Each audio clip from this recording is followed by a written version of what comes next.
You're watching Straight Black Love Talk with your host, DC Radical One, the home of intelligent, mature relationship conversations.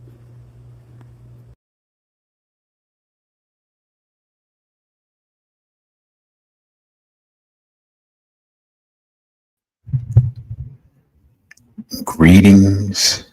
No, first of all, straight black brown brothers and sisters. That's your host, DC Radical One, and welcome to SBL Talk. And my co-host will be up shortly. And if you are listening, but you have not entered the chat, please come and enter the chat and greet us. I say BB Folier to Sister Simone and BB Folier, brother, you got ripped off. And today's discussion will be the great black wife shortage. So I was expecting a lot of people to come in, and hopefully they will shortly.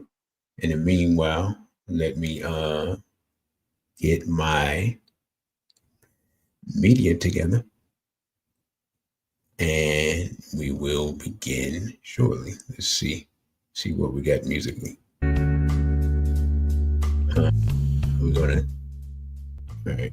gonna take that down, and let me see if my co-host is ready. Well, hostess with the mostest. Are you ready, hostess with the mostest? Okay, she's ready. I'm gonna add her to the stage. She can unmute herself as she sees fit. Greet the people, good sister. Mambo VP. All right. So, before the straight black pride, the brother pro-black and plant-based. Brother, you got ripped off. Give me a sound check as far as like sound. Am I coming through clear? Is the sister coming through clear? Give me a 1 if that's the case. And let me know if I need to decrease the music levels. So today's discussion is you can say it's a follow-up to my discussion from 4 years ago. When I looked and saw that was 4 years ago, I'm like, wow, that's crazy. That discussion was too much WAP, W-A-P, and not enough wives, W-I-V-E. And those were acronyms. And that's when WAP was that WAP song with Megan Thee Stallion and Cardi B was out. And I described WAP as wasted African potential. Too much wasted African potential, not enough wives, which is wise, intelligent, virtuous sisters. So Sister Najee I didn't know her. I don't think I knew her when I did that video. That might be the first thing. If you go back, what's the word I'm looking for? Anyway, it should be the first thing listed. If you go back by time, like that's like the oldest thing that I've done on this channel. So, brother, you got ripped off has been like telling me, man, you need to do an update. You need to do an update. You need to do an update. So this is the update of that. That was done without, obviously, a co-host. Is done without slides or anything like that. So this is the updated, much better version, or at least that's the hope. So before I get started, just let me say this, and I will repeat it more than once. If anyone who wants to donate, regardless of how small, I simply ask that for today, or donate to myself or the sister, to donate via Cashapp for this week, and then we'll come on with the super chats. Now, if you have something that you just want to say and you want it to be read, then you can do that via super chat, and we'll definitely put that up on the screen. So hopefully we get, because we got fluctuating numbers, like so almost double what we got now. So I'm not sure what's going on. But anyway, let Sister Najee speak. Just based on the title, just give me your thoughts, sister. It's a rough one, but necessary conversations. The brother said in the chat we need to come on with it. WAP, I believe is how it's pronounced. W, wasted. A, African key potential. Wasted African potential is exactly what we're dealing with here. And can you tell me one more time what wives was? In the process of writing it down. Brother DC, or anybody in the comments, do you remember what wives stood for? Oh, my bad, sister. My bad. You want to know what wives stood for? Okay, hold on, because I'm getting an echo through you because you're not using headphones. So, all right, let me pause that. Wise, intelligent, virtuous, enlightened sisters. That's what wives is. So, but it'll be coming up on the slide, so you don't have to write it down. It'll be coming up on the slides. Okay, good. So, I don't know if you had anything else to contribute. I'm taking notes. Like you said, I thought that I watched too much WAP, not enough wives, but I'm taking notes and here to support you on the journey. All right, sister, I appreciate that. So yeah, I forgot, because you're not using headphones, that the music will echo. So I'm going to do away with the music for now. And let's see, there's nobody in the comment section. I guess we are proceeding forward. Like the roots say, I shall proceed and continue to rock the mic. Shout out to the Roots. That's one of my favorite groups. Of course, they're in Hollywood now, so who knows what they're into. But anyway, we're going to start with our straight black pride pledge. I don't know why when I try to say that fast, it causes all types of tongue twisting. I don't know if you want to say it with me, sister, or not. Choice is yours. Let me know. I don't know about saying it at the same time. It might not get across. I could say it or you could say it. I don't think we should say it at the same time.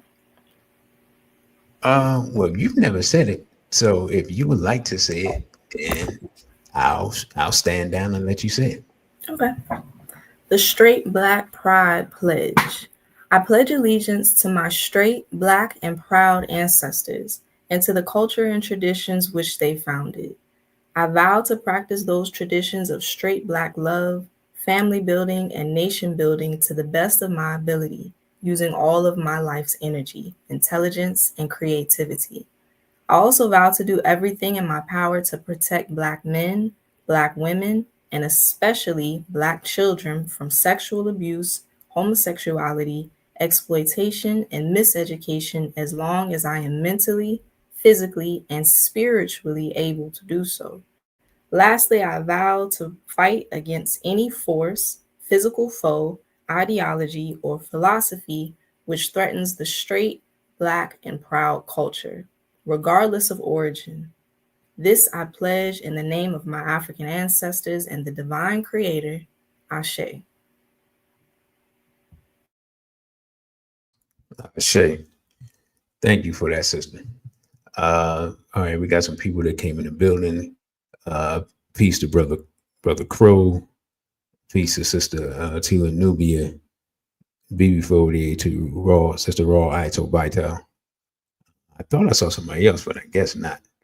And sister Tila Nubia says, is there really a wife shortage? Definitively, yes. You say, am I going to talk about the many Black men crying over Charlie Kirk? I haven't seen that. I've seen Black people laughing. I'm going to talk about the Charlie Kirk thing next week. I will say this, though. Black people shouldn't have any comment on the Charlie Kirk thing. Again, it's more is important to be wise and know the time. Black people are not wise and don't know the time. What I will say is all the guffawing and keying. If you could guffawing and keying and laughing it up, I suggest that you do that if you have multiple weapons and don't live around a bunch of Europeans. If you're doing that and you don't have multiple weapons and you live around a bunch of Europeans, you're probably asking for it. That's all I'm saying. Y'all think that these Europeans are playing. I've been going into their X spaces and some of the other spaces where they're at. It's not going to be, they're not going to be taking too much more of what they think is disrespect right about now. It's going to be some, that's all I'm going to say. So you can say, I haven't, like I said, you can say that black men or whatever. I haven't seen that. And I'm going to tell you like this. It doesn't matter because that's one of their heroes. And this is one of those situations like when Elijah Muhammad told Malcolm X to say no comment on the when Kennedy was assassinated. This is one of those situations. This is a no comment situation. I will speak on it probably Monday and do a show on it. But other than that, most people don't know what's going on, aren't qualified to speak, and should thus simply be silent. But they're not.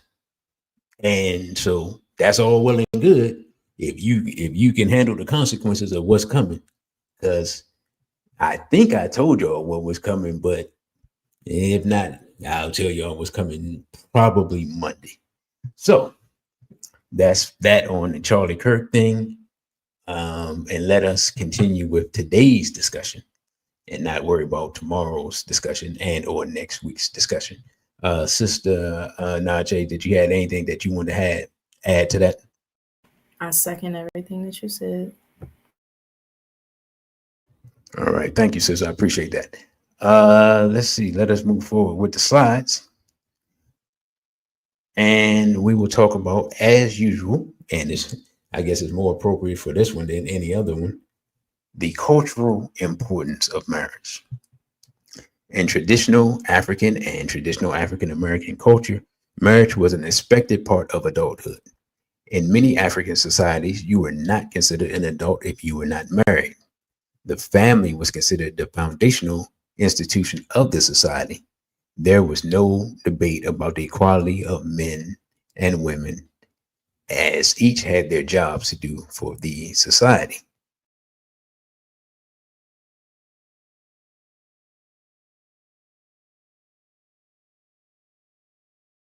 I guess brother had to walk away. You want me to continue on? Huh? You want me to continue on? You good? Yeah, no, you can read the second part. I was just asking, did you have anything to add to the first part? Oh, it looked like you were muted. I didn't even hear the question. No, I don't have anything to add to that. Okay, well, can you read the second paragraph Sure. for us? During enslavement, black men and women would often escape and try to find their spouses and children, risking life and limb. Black people would buy their loved ones with money that they saved up working overtime to get money to buy their spouse's freedom. And as I said previously, the reason that I made this slide and the reason that this is one of the ones that I repeat pretty much every time is because I want to show where we were and as opposed to where we are. Because I think we get very confused. It's interesting that people want to talk about this lineage thing and lineage being more important than, I guess, your origin. But when it comes to lineage, no one emphasized the importance of marriage in that discussion. So, I just find that contradiction, or what I see as a contradiction, interesting. BB40 to Brother Tony. So we're going to get to the next slide, and we're going to deal with the data and statistics. And this will start to ask Sister Tila Nubia's question. I'm going to let the sister read the first one, and then I'll read the next one. Can you read the first one for us, sister? Absolutely. Only 27% of Black women are married as of 2023. 50% of Black women have never been married. 93% of married Black women are married to Black men. Now, this next one is very important. It says until, that's supposed to say 1970, but it says 1070. Oh man! So again, where's the editor when you need him? Fire the editor that put this up. But until 1970, Black women were more likely to be married than white women. Less than 10% of Black women never married up until the mid 1980s. So, where we have a large percentage of men and women who have never married, that was an anomaly up until the mid 1980s. Also, only because I wanted to emphasize this, because there's this backwards competition where the men are laughing at how few women are getting married, as if like 75% of men are getting married. But that is not the case. Only 34% of Black men are married, 51% have never been married, and only 85% of married Black men are married to Black women. So we see a couple of things here. One, only one, in essence, 1 in 4 Black women are married, and 1 in 3 Black men. So the idea that this great disparity is taking place based on the data and statistics, it is false. It is not like it's, say, 50% of men are married. Nah, that's not the case. Only 1 in 3 versus 1 in 4. Both numbers are absolutely pathetic, right? And both Black men and Black women are in last place, according to the data and statistics, in getting married. So why there's this weird competition and men cheering on Black women not getting married and acting like Black men are just running around getting married all over the place? I don't know why that exists, but it exists mostly on social media. I don't see any men walking down the street holding up signs saying, "We're the most married." That's not taking place, but it is part of the social media discourse. Did you have anything to add as far as these statistics, sister? I mean, I can back up the idea that Black men specifically, are using not being married as a way to talk down on Black women. And I do want to mention the difference in numbers when it comes to being married within the race. So 93% of Black women are chosen by Black men, and 85% of Black men are chosen by Black women. And that difference is not too much of a difference, but it is worth noting. You think about the amount of Black women I have an issue with, or say that Black men are consistently dating and marrying outside of their race. Yeah, that is worth noting. And another thing that makes it appear more than what it is that, and the women won't say this, but this is what it is. The men that they desire, in other words, in this day and time, athletes and rappers, people who are notable and seen, a larger percentage of them appear based upon media representation. Now, I'm not sure I don't have the data as far as the exact numbers, but more of them appear to be marrying outside of their race. And of course, when the way that the media does it is, for example, someone like Jalen Hurts. If Jalen Hurts hadn't won the Super Bowl, no one would know who Jalen Hurts is. But since he's won the Super Bowl, people know who he is, and he has a Black wife. So his teammate, the wide receiver, I can't think of the young man's name now, but he also has a Black wife. But no one knows who he is because he didn't catch like 3 touchdowns in the Super Bowl. A reason I bring them up is because what you'll normally see is they'll show Patrick Mahomes. They'll say he's black, and of course he does not have a black wife. And then they'll show various other athletes or whatever, and rappers and so forth and so on, and they'll show them with their non-black wife. But like I said, until Jalen Hurts won the Super Bowl, you wouldn't know who he is. His his teammate Smith, Devontae Smith, I think, the wide receiver. If I got the name wrong, I apologize. They definitely wasn't gonna show him with his black wife. So the women see the black men who of status and of note and who have money, and they see them with non-black women, and they note that. And the ones who are married to black women, they actually don't really pay them very much attention. What would you say to that, sister? I think not just sports, but any kind of high paying position, there's a lot of reason why black men and I guess even black women choose outside of their race. I think personally it's a stipulation in order to receive the money. So if they knew that a black family was going to be getting all that money and be giving it to black children and then teaching those black children to pass it on I don't think that they would allow that kind of estate planning for the most part. I say allow because a lot of times it is an allowance to be in those positions receiving that kind of money. Not all the time, but enough. So I kind of I take it with a grain of salt. I also think that when it comes to sports, because of how difficult the process is, like being in college and not being able to get any money or, having to work in the way that they do, I think that the white women take advantage of them in the sense that they know they have money, they have access, they have the ability to prop up the players in a way that black women don't have.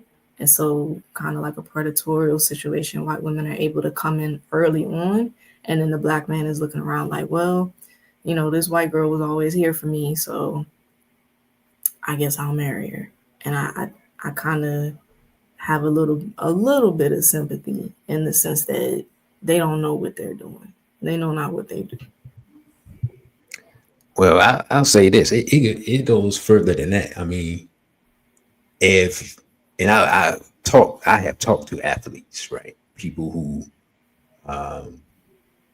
they played in college, and some played not major, but like practice squad in the NFL, and they have gone to predominantly white institutions, right? Because pretty much if you're gonna make it to that level, you have to go to that type of institution. And they have said that part of the recruiting process is being introduced to European females who are at your beck and call for. I don't have to go there, right? We understand what I'm saying. Mm-hmm. They are available for your usage on your visit. That's part of it, or at least at that time. Now, this has probably been 10, 15 years ago. That was part of the recruitment process. So it's not just a matter of, I'm at an institution where there are more European females and they are, they are more likely to come at me and make themselves available. Like it's part of the actual recruiting process to go to the university. So did you have anything else to add about this slide, sister? No, nothing else. Okay. Before the straight black pride, brother Elijah. I was hoping more sisters came in. If you have any sisters that you know or online sisters, let them know that we're on and what today's discussion is. All right, next slide we'll go to. Now I want to deal with fertility. It says while only 27% of black women are married, 61% of black women have children. The median age of black women having their first child is now up to 26 years old. This has gone up recently as the number of women over 40 has had the number of women over 40 having children has increased dramatically. It says that 37%, which I thought was actually kind of a low number, have their first child by the age of 24. 59% of Black women who have multiple children have those children by multiple men. And Black female fertility has gone down in recent years as more college educated women wait longer to have children. Uh, what are your thoughts on this slide, sister? The numbers are I guess I can understand that. At first I was like, okay, that's actually pretty good. Having your first child by 26, that seems like the right age for the median age. That seems about the right age. But then when you consider it's because it's women over 40, meaning it's probably the woman that is having a child via surrogacy or just by herself, then it's kind of like, I don't know if that's necessarily the best look, but you know, that's where we're in now. So women are going through it the right way and getting their career first, and not able to find a man that suits them. So they just were like, well, I'm just gonna have the baby by myself, which is not the best way to go about it at all.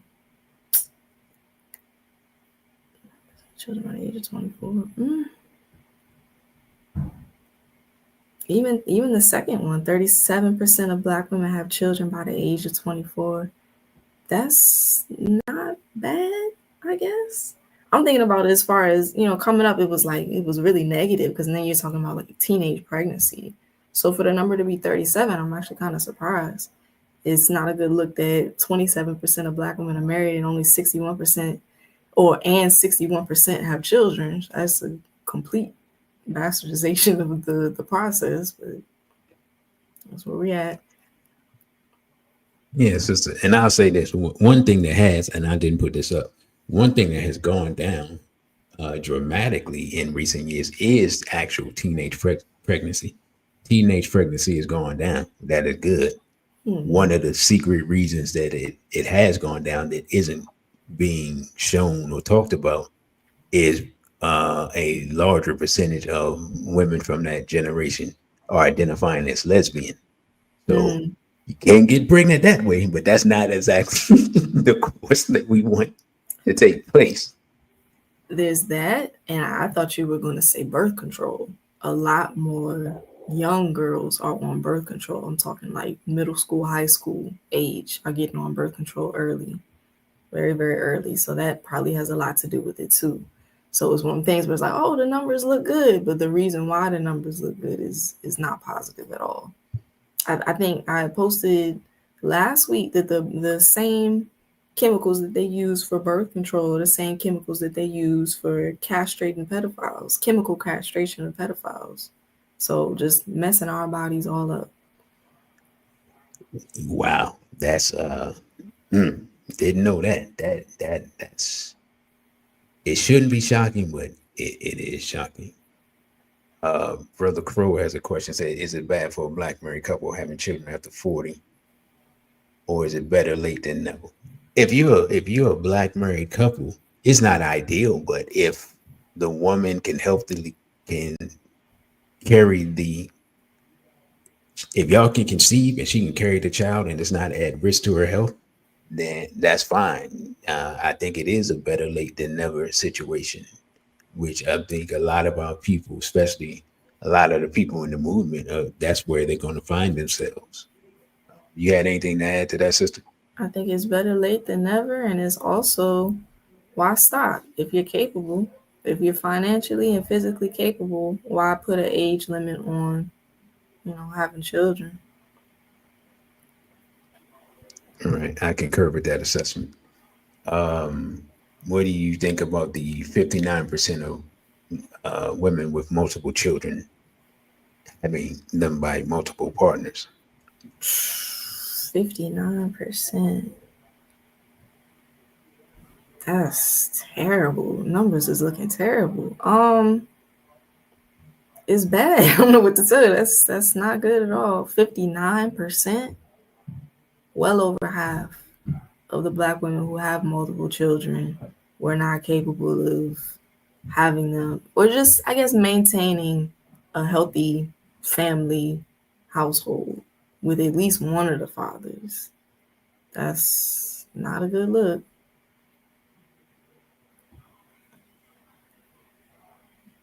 And also the black female fertility going down as far as women, because women are waiting longer. You have anything to add to that? No, I mentioned that earlier. I do want to say, brother, you got ripped off. Said the same chemicals in Depo-Vera was the same found in Nazi concentration camps. Something that I guess he's referencing from Maafa 21. And I can kind of pull that back into the black fertility. The amount of chemicals that black women specifically are putting into their system, whether it be voluntarily or involuntarily, almost all of the chemicals directly attack our fertility. So it's not just a matter of, the natural clock that women have and we're taking too long because we're focusing on our careers and education. It's also the fact that regardless of age, we don't have a fully functioning fertile system anymore because we, full of Mountain Dew and nonsense. Yeah, I agree with that. And to be honest, the Mountain Dew is probably the safest thing that a lot of people put into their system, including some of the food that's being eaten.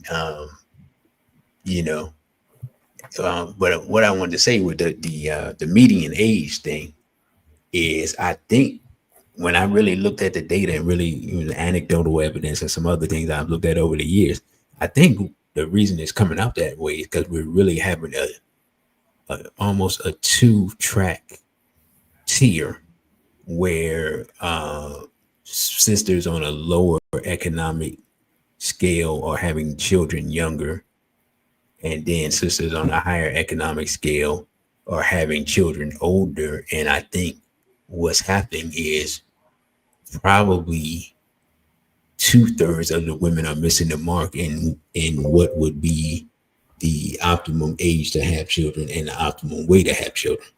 And what I mean by that is, I think that sisters on the lower economic scale are having children younger and having children out of wedlock, and sisters on the higher economic scale are having children older, and a lot of them are having children out of wedlock.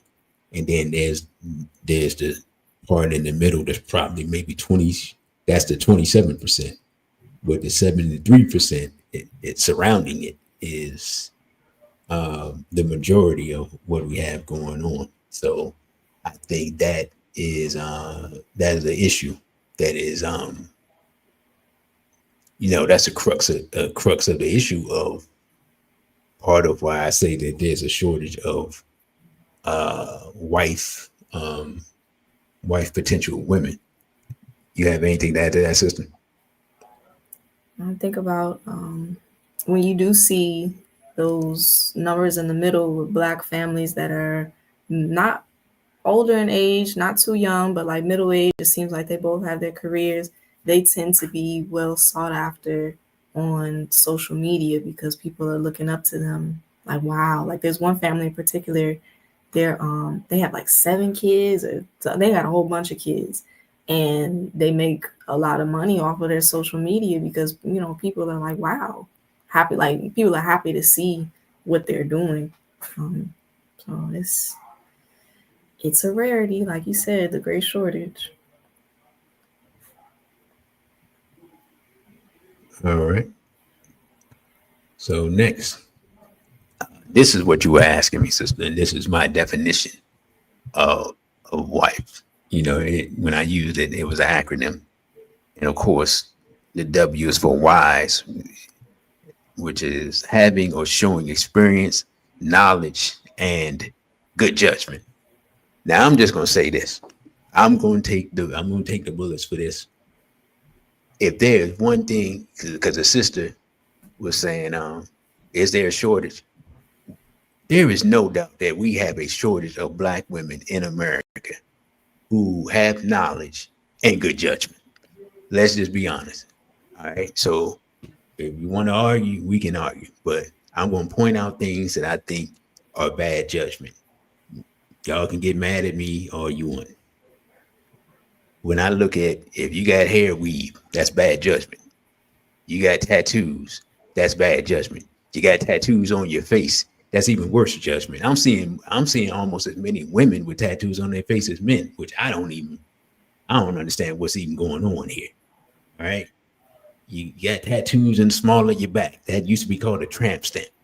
That's bad judgment. You got babies by a dude who self-identifies as an N-word. That's bad judgment. You're dating outside your race. That's bad judgment. You know what I'm saying? Sister, you got any more bad judgment that you want to add to that list? Because I could go on and on for days and days. I'm gonna let you take all the bullets for that one. All right, the sister says she's gonna let me dig my own grave on this one. So I would just be completely honest. The majority of the sisters that I see openly show bad judgment. Again, if you worship non-black deities, that's bad judgment. If you're obese, that's bad judgment. So I mean, I see a lot of bad judgment day in and day out. If you calling yourself the B word and calling other black women the B word, that's bad judgment. If you calling black men ends, that's bad judgment. If black men are calling themselves ends, that's bad judgment. If you're around black men who are calling themselves ends, that's bad judgment. So just by that, there's a dearth of wise black women. Anything else that you would like to add before I go on to the intuitive, sister? I want to say, brother, you got ripped off. Said it's thug love, brother, in reference to the women's judgment and finding men that I'm assuming you're talking about the women that are finding men that are overly aggressive. Is that what you meant by thug love? Either you mean thug love in that way, or you mean thug love in the Boondocks way of that thugging love, which is black women that are finding DL and overtly homosexual men, which we talked about that last week.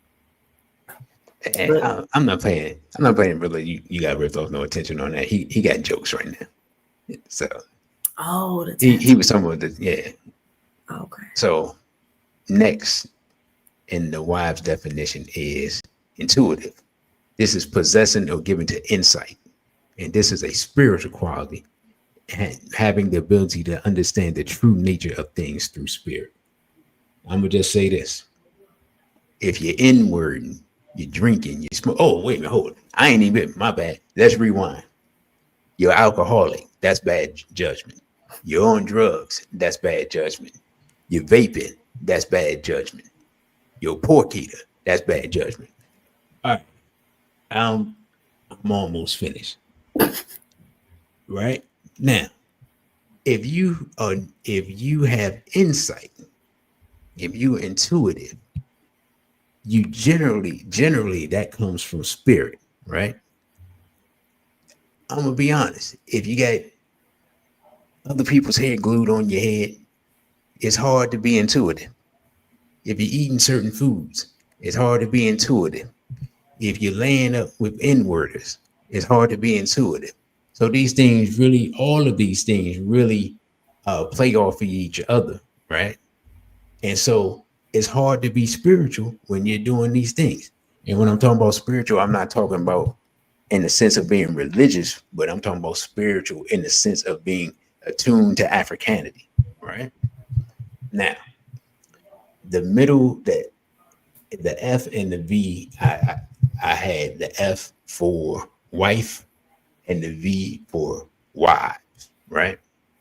So of course the F is for feminine, meaning having character. It's funny that this definition is the definition that's in the dictionary. Having characteristics traditionally, it should supposed to say traditionally associated with women and girls. This is one of those things like you know it when you see it. So what is one of the main complaints for men nowadays on the internet? In essence, that black women aren't feminine. it has become it's become a stereotype that women have fallen into while saying that it's not true. Okay, fine.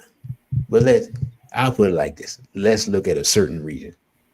Women from New York City are notoriously aggressive, right? They come from a place where people are aggressive and they are aggressive. A lot of black women are only aggressive and disagreeable with black men.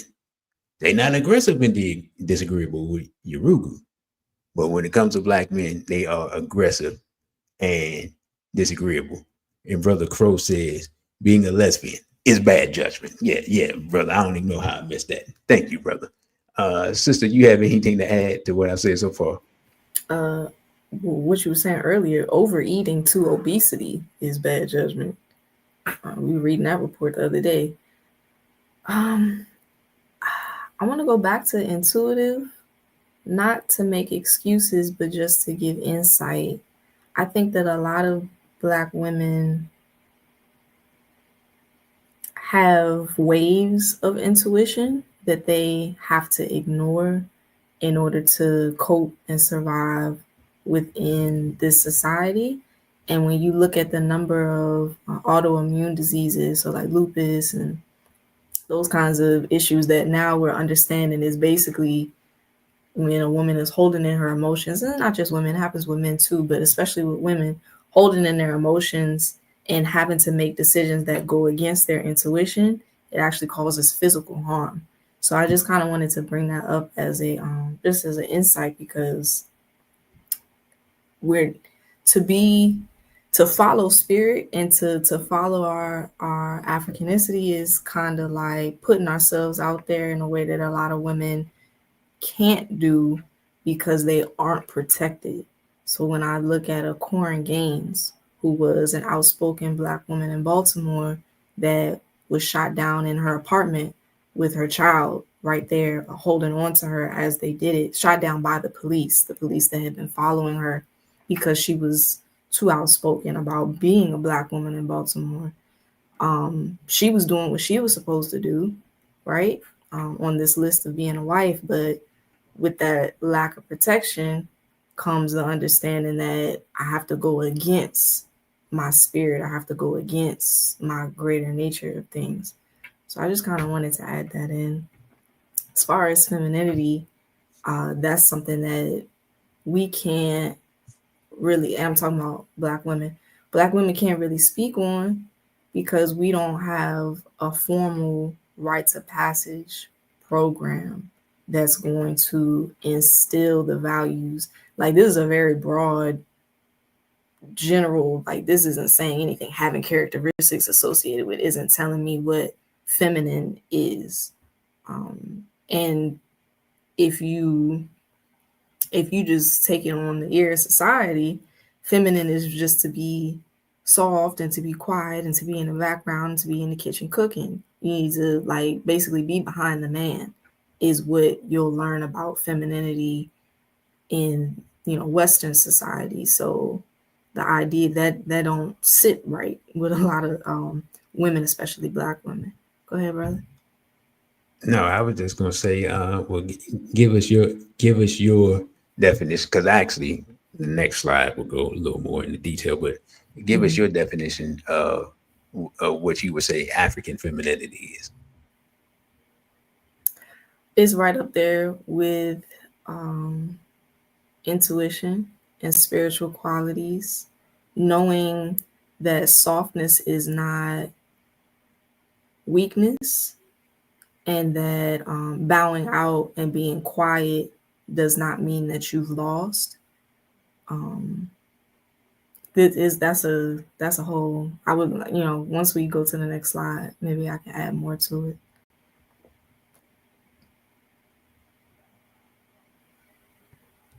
Yeah, I would say this as far as like the softness thing and the being quiet and stuff like that. Part of being a wife is the discernment of when to do these things. And see, for me, and a lot of Black men say this, I agree with them to a certain extent, is not the whether women are soft or such and such and such. It's when that's the case. In other words, like you can't be soft, you can't be nurturing, you can't be feminine with straight black men, but you can be that with homosexuals, your rugu, your lesbian homegirl, your girls, the dude that you met on girls' night out, so forth and so on, ad nauseum. I think really that's the issue. Black women know how to be feminine. They don't have to, but it's only shown or it's often shown realistically to our enemies as opposed to the men. Now, there's another thing that has to take place. Men have to create spaces where black women can be themselves. And men, basically non-African centered men, don't know this.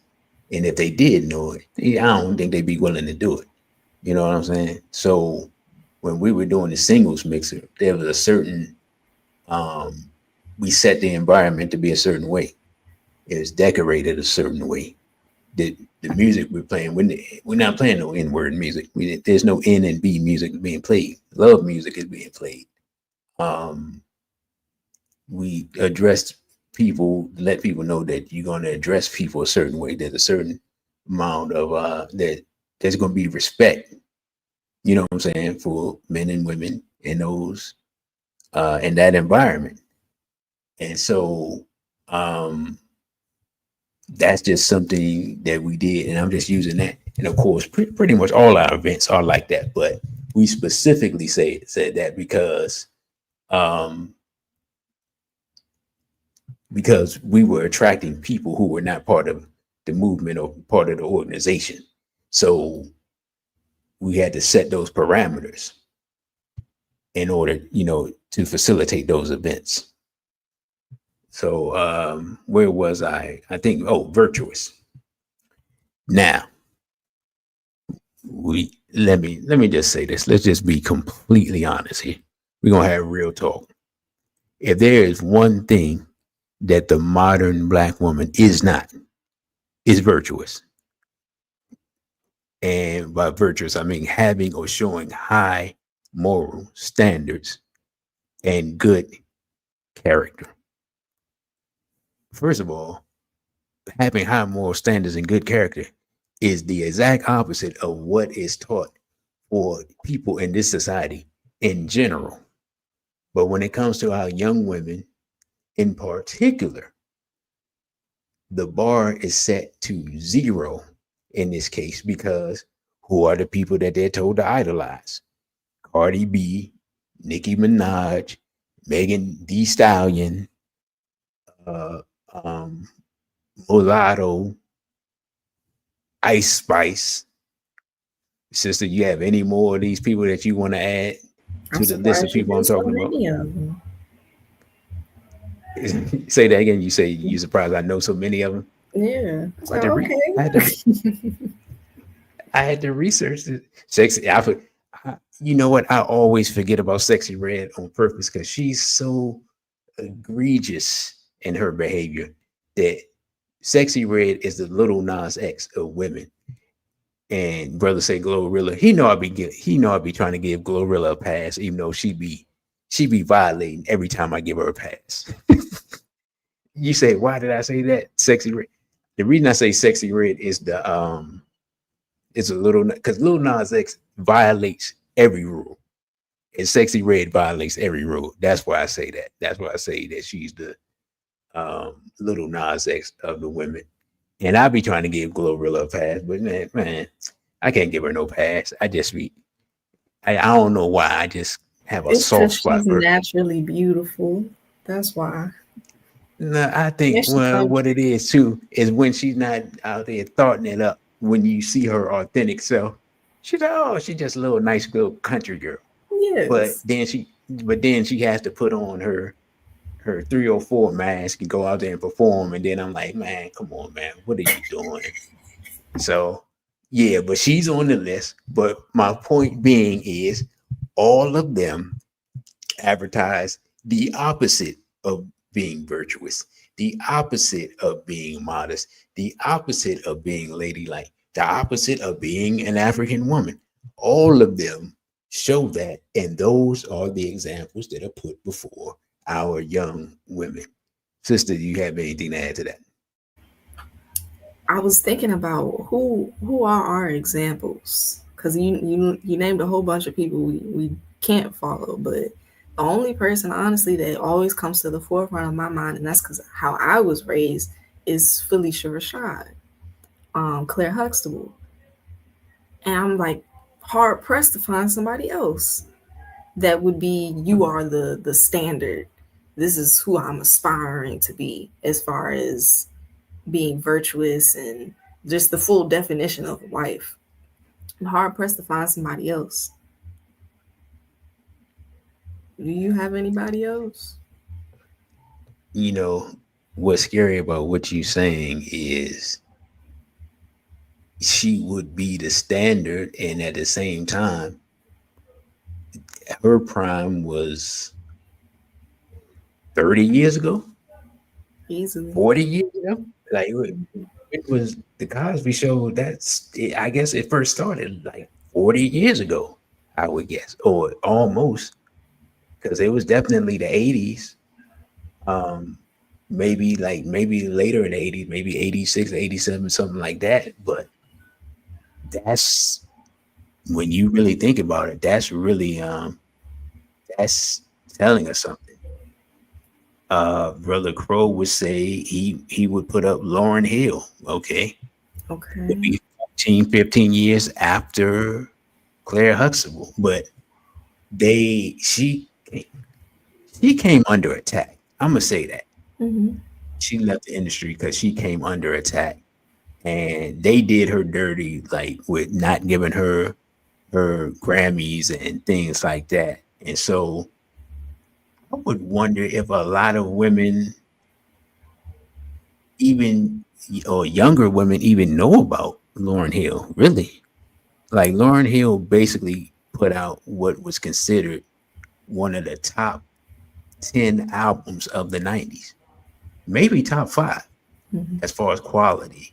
And then the attacks on her character and the attacks on if she really made the music and all that stuff took place later on. But I would have put Lauren Hill up there, but again, we're talking about somebody that's 25 years ago when their prime was. So when we get to the 21st century, I'm gonna be honest, I'm grasping at straws. I don't see a lot of commentary from sisters in the audience, and our numbers seem to have gone down. So I guess nobody likes this discussion either. I guess they were waiting for me and the sister to argue or something, and that's not happening. So they like, she just a pick me. That's why he got her on here. Blah blah blah blah blah. Hey man, leave your hate in the comments and don't do like somebody did. Because I'm gonna say this. Excuse me, why I digress, sister. Somebody came in the comments of the last show, and they wrote a dissertation. And then when I told the sister to look at it, she said she ain't see nothing. And then when I went, I couldn't find it. So I guess they deleted the comment. Nah, keep that same energy. Put when you write your dissertation, leave it up there. No, I But this think is my thing. brother you got ripped off deleted him, and that's why all of his messages were gone. I think that's what that was. No, it was a sister. They This left is a comment on the video. It wasn't during the show, it was after the show. But oh. they did this. What I think they did. I've been talking about this for years with people on YouTube. People on YouTube come to argue a lot of times to argue with the title, because she didn't mention nothing in the video that she disagreed with.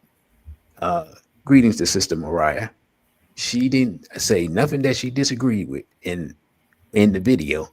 She just said that that she wrote this long dissertation and was saying she was offended and we shouldn't even be asking, do black women like like homophiles more than, or what I'm saying? She disagreed with that, but she just mentioned the title. But then when I went back to see, I didn't see none of that there, so she had deleted everything. So I'm just gonna say this. Nah, keep that same energy. If you disagree and you write a dissertation, leave it up there so the people can respond, because it was myself and the sister, so she didn't even get a chance to see it. Nah, keep that same energy. But only thing I ask is, don't argue with the title. Watch the whole video, give us the whole view, and then tell us what you disagree with about the actual content, and not the just the title. Sister, you got anything to add to that? Not to that.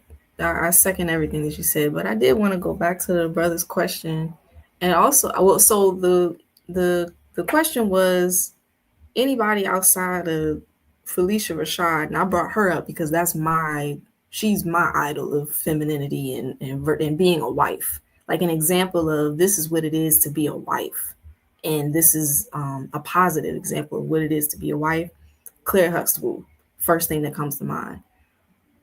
When you asked about Lauryn Hill being virtuous, I'm gonna be honest with you. In addition to it being 30 plus years ago, um, when I was coming up, listening to her music and hearing the story and the way that she was torn down and everything, I don't know that she was a wife. And if she was a wife, it wasn't a positive relationship. It was very much so like just listening from the music, me being a child listening to the music. It wasn't something that was like awe inspiring. Oh, I can't wait to be a wife because Lauryn Hill said, you know, to Zion. Like it's not really like that. So that was kind of the frame of the conversation. I was thinking specifically to the entertainment industry. I want to bring up when you brought up Lauryn Hill. I was like, oh, what about Sister Soldier? But if nobody from this day and age knows Lauryn Hill, they definitely don't know Sister Soldier, who also is or is not a wife. I don't know. Her personal business isn't out there like that. Now, reading her books, she does talk about she lifts up being a wife. Her more recent books, she does lift up being a wife, but it's a novel. It's not necessarily something that's like, to look up to. So we still, if anybody has any examples of the children of today, who can they look up to as far as that's what I can't wait to be a wife. That's my idol. It's like, who is there? Yeah, sister. While we sitting here trying to figure it out, it's probably somebody that would be like social media notable, as opposed to somebody that would be like an actor or entertainer. It's more than likely it's probably somebody that's social media notable. That's somebody that I wouldn't even be aware of. Somebody that you would probably be more aware of, being completely honest. But we just gonna move forward because no one is. It's not like people are shouting out a bunch of answers, and I think that in itself is as telling as anything, right? So the next one is enlightened, meaning having advanced spiritual knowledge, and also a knowledge of African culture and traditions. So again, I am putting this in a very um, I'm putting this in a very specific context. That's why it says my definition of a black wife. It didn't say the definition. It is saying my definition of a black wife. And Sister Mariah is saying she gets Sierras for the younger generation. Let's stop right there, because she has hit on something. She has. I wasn't gonna go there, but let's go there, right? Because the Sierra phenomenon is that causes more discussion amongst, or it did amongst, men and women than anything. Let me stop right here, and sister, you deal with the enlightened part and give us your your thoughts on that. Um, Advanced spiritual knowledge comes to me is a little, well, no, I guess intuition is a little bit different than having the actual knowledge itself. So enlightened means you're a studious woman. You're somebody that's going out there and seeking out the essentially the curriculum that you want to pass down to your children, your family, your posterity. Yeah, enlightenment is important.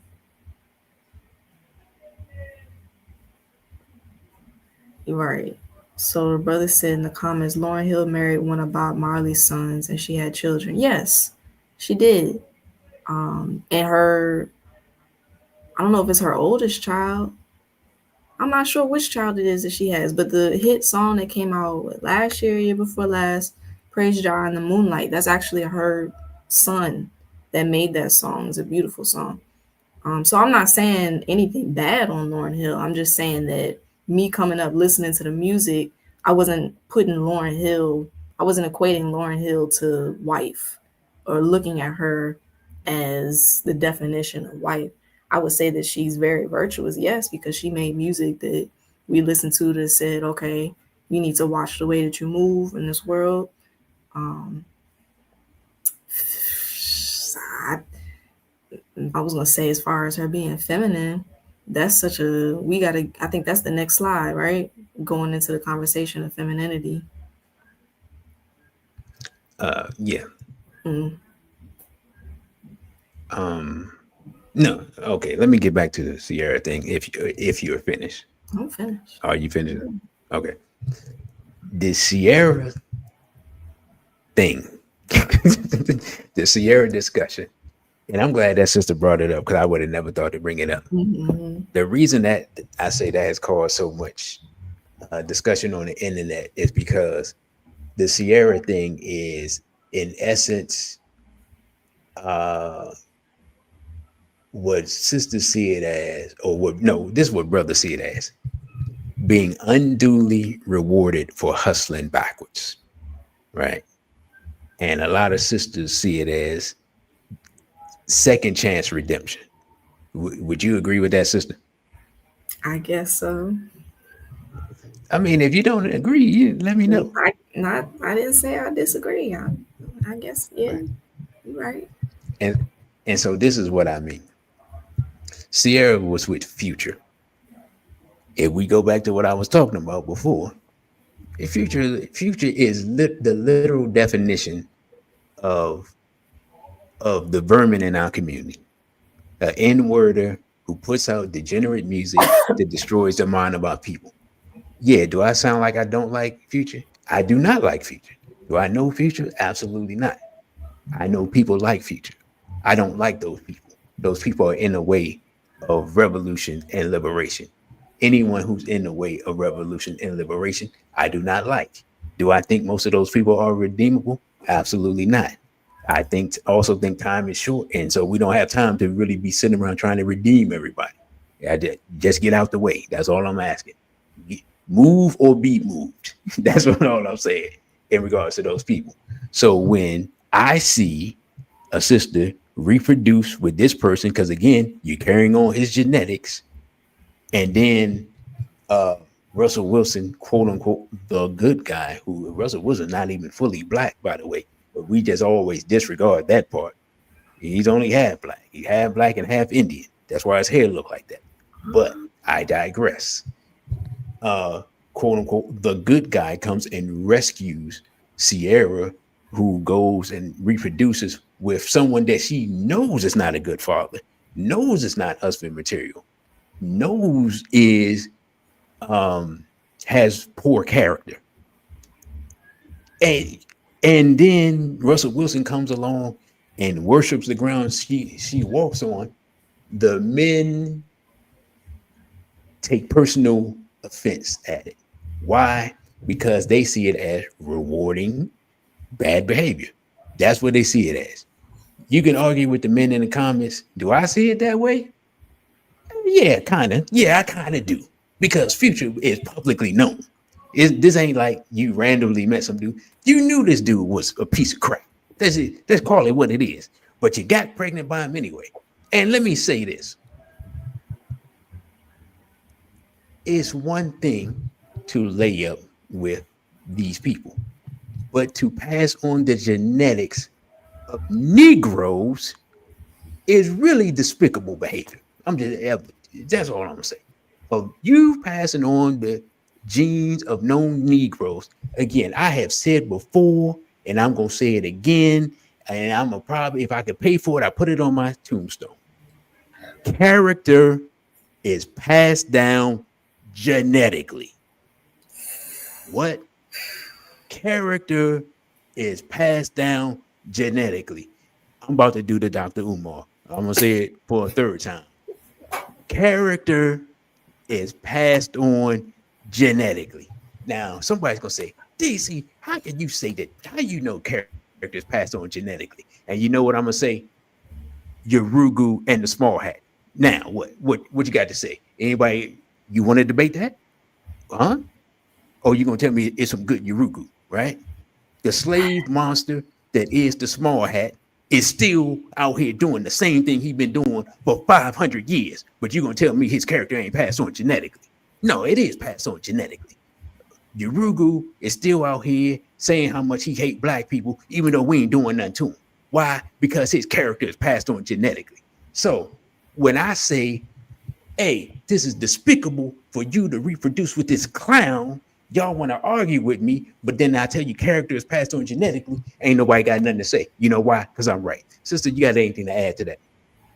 I can make the argument that Urugu is capable of staying at a source of evil because they have the funding to do so and they have the power to do so. If you're able to create an environment where you tell a child that it's right to pick on the lame child in the classroom, and you have the power to back it up, you have the money to back it up, then it doesn't necessarily matter the genes of the child. I'm just making the argument just for the sake of, like, if we were to, so if we transfer it now, because we could easily say Urugu always going to be a Urugu from the beginning of time to the end of time. So it's easy to say they're going to always be that genetically. And Urugu equating to the DJ EWSs. But if we transfer it to our community, it's a little harsh to say that a man that is of bad character is going to remain, his bloodline is going to always remain of bad character, regardless of anything. No matter how much you, I don't know. It's just a little harsh. It's a little harsh. I hear where you're coming from, but it's almost like you're saying, it's almost like you're saying we don't have the power to go through and reform our people at all whatsoever. So you basically saying a coon gonna always be a coon, and no amount of courageous leadership, no amount of courage training, no amount of circumstance or anything, they just always gonna be a coon forever. Because genetically, his grandfather was a coon. All right, sister, I'm gonna make you laugh when I'm gonna say this. Some of them are gonna have to go to sleep. You finish that. For good.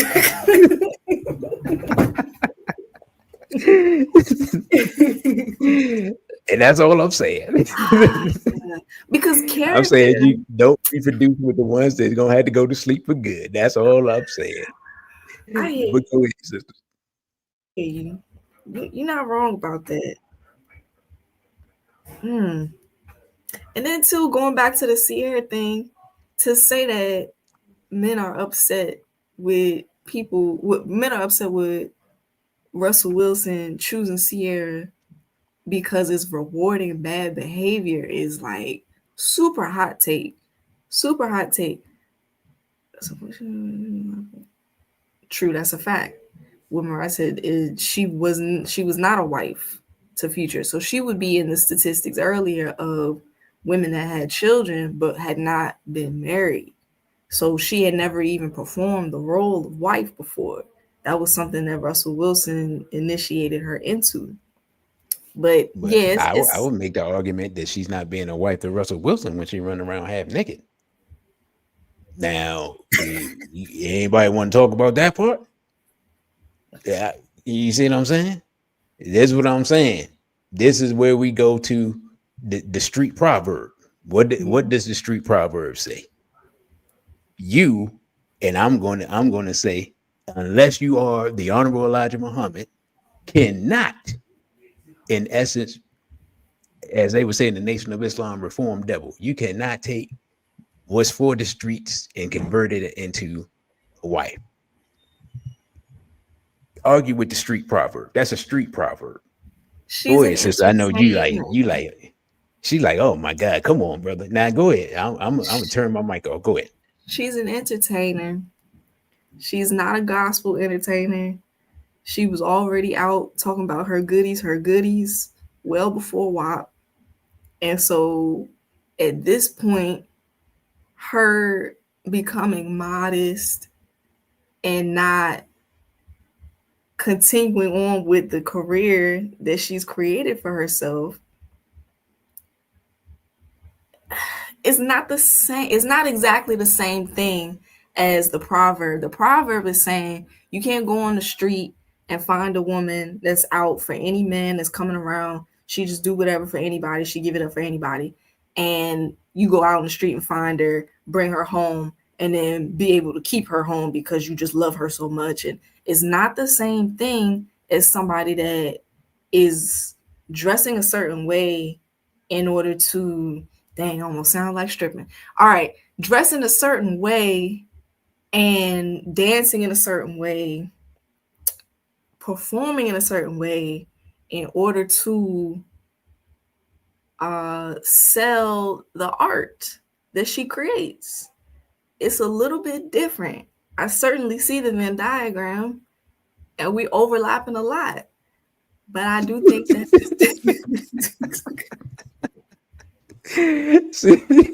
See, I was gonna say something, but then you made me laugh because you said that. Let me turn my mic back off. Go ahead, sis. I think that it's really harsh to say that it's rewarding bad behavior, because that's saying, basically what you're saying is, once a woman has a child with a man, she can never, and you know, the relationship didn't work for XYZ, she can never have love. She can never be accepted by another man, because then that would be rewarding her bad behavior. I personally don't feel good about that, and I know for a fact that's going to be a super hot take amongst all women. Like, that's really harsh. That's harsh. No, I didn't say that her having having a random child. Again, she ain't have Fred Hampton's child. She ain't have Huey P. Newton's child. She didn't even have a dude that she didn't know's child. She had a child by a dude that she knew was a piece of crap. That's my point. Russell Wilson ain't Malcolm X. I wouldn't say that she went, she went from one industry to the next. But this is what I'm saying. Russell Wilson claims to be a good Christian man, right? Now, I'm not a Christian, but I'm saying for the majority of people out here, they would look at a dude that's supposed to be a church dude and supposed to be the good guy and stuff like that. They would say, why is he choosing this woman who has previously presented an image of harlotry and has a child by a known degenerate? That's all I'm saying. I'm not saying that this is for every woman, but I'm saying it does set a bad example in the fact that women think, okay, I can not only present an image of harlotry, but I can also get pregnant by a dude that I know is a POS. And then now what they call it, it's a whole thing in the Black female community. It's called Sierra's Prayer, where I would please great God in the sky, ancestors, Jesus, Yahshua, Jehovah, send me a Russell Wilson after I finish starting it up and busting it open for a real one, as they say on the internet.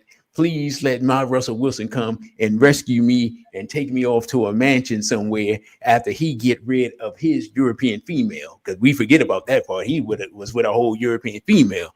Don't know. Everybody forgets that part of the equation.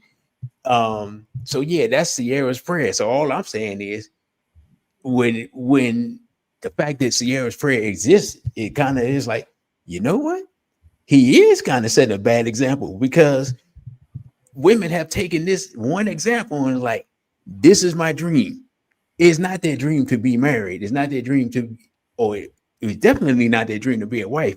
It's their dream to start it up and then be rescued. In essence, that's the dream. So that's what I have seen on the internet. Rescue via marriage. Rescue via marriage. Don't take away the marriage part. Yes, well, okay, be rescued via marriage. Okay. Go ahead, sister. Go ahead. Tell me what you think about what I said. Well, I just have to refer to Sister Shahrazad Ali saying that most Black women are mentally still at the age of 14 and sometimes younger. And that's because of the trauma that we've endured. That's because of the environment that we have to live through every day. And so if you as a child mentally were doing childish things and then you matured in your trials and were like, man, I really don't like being treated like this. Man, I really don't like the fact that my child's father is really still on drugs. Like, you know, I needed, you really needed to be in the midst of the chaos to look around and be like, okay, this is not what I want. Because outside looking in, she's going to see Future as, like, on paper, he's going to be a good mate. They're going to make music together because they both musicians. They both from Atlanta, I think. So culturally, they, you know, on the same vibe and everything. So on paper, it seemed like a good move. But then she got into it and was like, actually, I want something different. And from there, as sister said, being a mentally 14-year-old, maturing, and then getting to a point of, I no longer want this for myself and for my child. I want something different. And so I'm going to pray about it. I don't see anything wrong with that. And I super don't see anything wrong with Black women looking at it and being like, dang, I feel the same way. Let me go to prayer. I don't see anything wrong with prayer. And it's not about religion or, you know, anything like that. It's just about going within yourself and having those deep conversations. Now, I see where you're coming from as far as Black women using it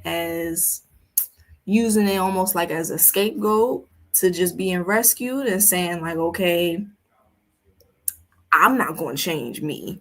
I'm just going to hope and pray for a man to come and rescue me out of it. And then whenever he tell me to change, then I'll change. Like when he gives me the ring, then I'll stop thoughting. That's a problem. I understand what you mean when it comes to that.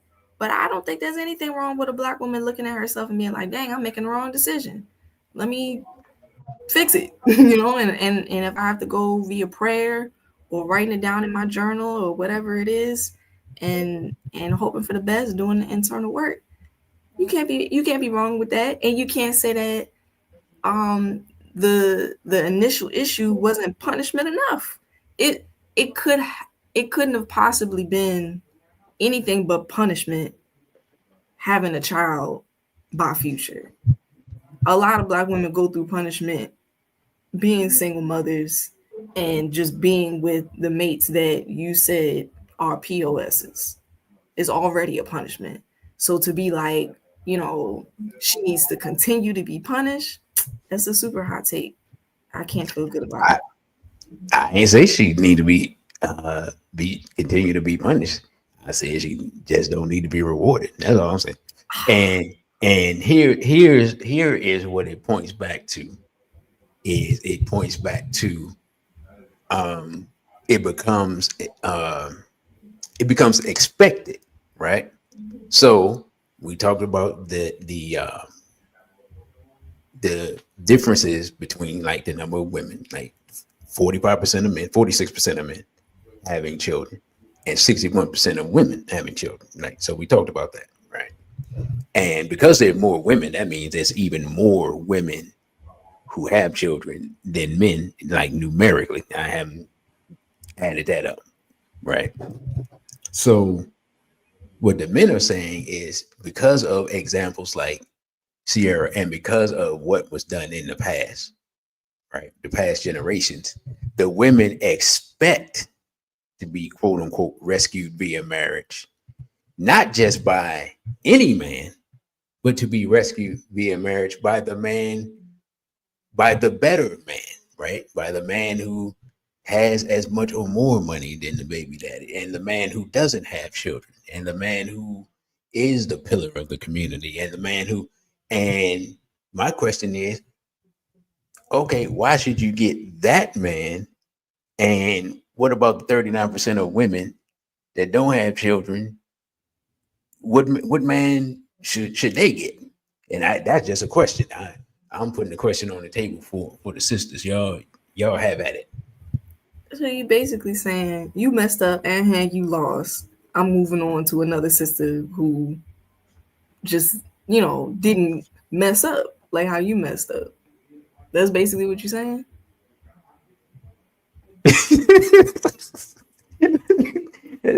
What? That's not what I'm saying. I am saying what the men on the internet are saying. This is their sentiment. I'm putting right. So I'm putting it on the table because normally they don't come here, right? So I'm putting it on the table. I'm not saying, you thought. I'm not saying none of that because let's be honest. The reason that I had to address this is because 5 6 years ago, as Straight Black Pride was building up, I said, "Oh, okay, I see what's gonna happen here." And then a sister said the same thing to me that I didn't say it to her. She said, "We're gonna have," she said, we're gonna have a lot of sisters that's gonna come here looking for a better class of man." And I looked at her and I was like, "You think so?" And she said, "Yeah." Now I had already come to that conclusion, but we had never discussed that. And so that's when I kind of took mental note and to see if that was the case. And sure enough, and I wouldn't have a problem with that other than the fact of now we have to delineate who's in the movement because they believe in the principles and who's in the movement because they trying to upgrade their meat. You see what I'm saying? I see what you're saying, but at the same time, going back to the Sierra thing, why is it wrong to want to do better? Like if I was dating the future and I realized dating the future is a bad thing, I need better than future, right? Well, I'll say this just with Sierra in general. I doubt her sincerity. And I think a lot of brothers doubt the sincerity of sisters who say they want to do better now. Because their question is, why didn't you want to do better from the start? You know what I'm saying? Just like I'm gonna be completely honest. If you was dealing drugs and now you a minister, I ain't coming to your church. Hey, look, I don't be you know how I am. I don't be giving no quarter. I gave quarter for 25 years. It's over. You know what I'm saying? I be giving no quarter. So you like, yeah, I used to sell drugs, but now I'm like, bro, oh, thank you for telling your story. I ain't got nothing to say to that, dude. You gonna have to show me, you're literally gonna have to carry out the lessons of the Nation of Islam. You're gonna have to bring me for Urugu, if I believe. Oh, I Well, used to how do be we with a know? European female, but now I'm pro-black. Okay, cool. You're gonna have to bring me for European Urugu. I I don't believe you. Jay Z say we don't believe you. You need more people. You know what I'm saying? So most of the time when somebody tell me, "Well, I've changed now," and it okay, show me. That's But all. That's how all do I'm you saying. know she Show me. wasn't showing them? And clearly, Russell Wilson don't got no problem with Sierra's the way she dressed, the fact that she's a performer and all of that. So we can't say that her doing that is a measurement of her being a wife. And we know we're not judging her based on an African centered wife or anything like that. So how do you know the process? Because I remember in the beginning, she did kind of like be she really did. She got more modest and changed the way that she dressed, and she was, talking about the church and all of that a lot more. And I think now more recently she's become a little bit more relaxed with it. And he been right there along the way with her, doing videos with her and all of that. So it's been a collective thing. How you gonna say that she didn't do the work in order to prove that she was ready to be better and do better? Well, I'm gonna just say this, and then because we still on the same spot. Hey, good luck to Russell Wilson with Sierra. That's what I'm gonna say. Um, it wouldn't be me just because I know who Future is. And seeing who Sierra was, yeah, good luck to him. Um, and brother, you got ripped off for got a question for you, sister. So go ahead. Do you believe in the old adage that black women quietly practice, if you have a good man, don't tell your girlfriends about him? I definitely don't think is wise to go bragging around about the details of every little thing that he does for you. But I do think it's important to have a testimony to there being good men around, because if you're too quiet, then the only voice that you're going to hear is, oh man, ain't none of them worth anything. So it's kind of like a balance that has to be there. If you're talking specifically to your girlfriends, that gets into the polygamy conversation then, because it's like the only reason that you would be quiet is so that they don't come around and want to be with him too, but that goes against the whole polygamy thing. So it's a balance, and then it also depends on the perspectives of what the specific situation is. And sister Mariah says that if that's the case, everybody's going to be single. No, I wouldn't say that. Again, y'all have to understand. What's my name? My name is DC Radical One. What does that mean? I'm an extremist. Yeah, that's what y'all got to remember. And people don't think like me, because if people thought like me, we either be free or we be dead. Those would be the two options, right? I'm just keeping it 100. So I'm an extremist with everything. It doesn't. I'll say it like this: it doesn't even always benefit me. Sometimes it's like, yeah, that didn't work. But that's just where I'm at in my life. You know what I'm saying? So I'm not saying, hey, everybody should be like DC, because y'all, trust me, sisters, if everybody was like me, y'all would be like, oh Lord, I meant this. Oh my God, how are we gonna keep them in the house? Because y'all don't even understand. Sister Najee starting to understand because she's been around me. That's why she's laughing. But yeah. Anyway, let's move on. We never even got to the sister part, which of course a black woman who is straight, black, and proud. That's the only women that's qualified to be a wife. And you got anything to add to that, sister? Nope, not at all. Let's All right. finally get to femininity. All right. So characteristics of a black wife. Straight, not just heterosexual, because that goes without saying, but against all aspects of rainbow culture. Mm-hmm. You just if you piling around with them folks, you're not a wife. All right, that's it. I ain't got nothing else to say. Go ahead, sis. I mean, it goes back to the show from last week. If you got too many of them around, they're gonna negatively influence you or try and get into your family dynamics. So that's a fact. Next, supportive. A wife should be her husband's number one cheerleader, his confidant, and his chief motivator. And the way that the sister motivates you, it depends on, she has to learn you to know what works. Sometimes You just need that hug and that encouragement. Because sometimes you just at your wits end because you just like, I don't have the answer. And I'm gonna be honest, when you used to having answers, when you don't have the answer, it is nothing harder than that because you just like, I don't even understand what's happening right now. You know what I'm saying?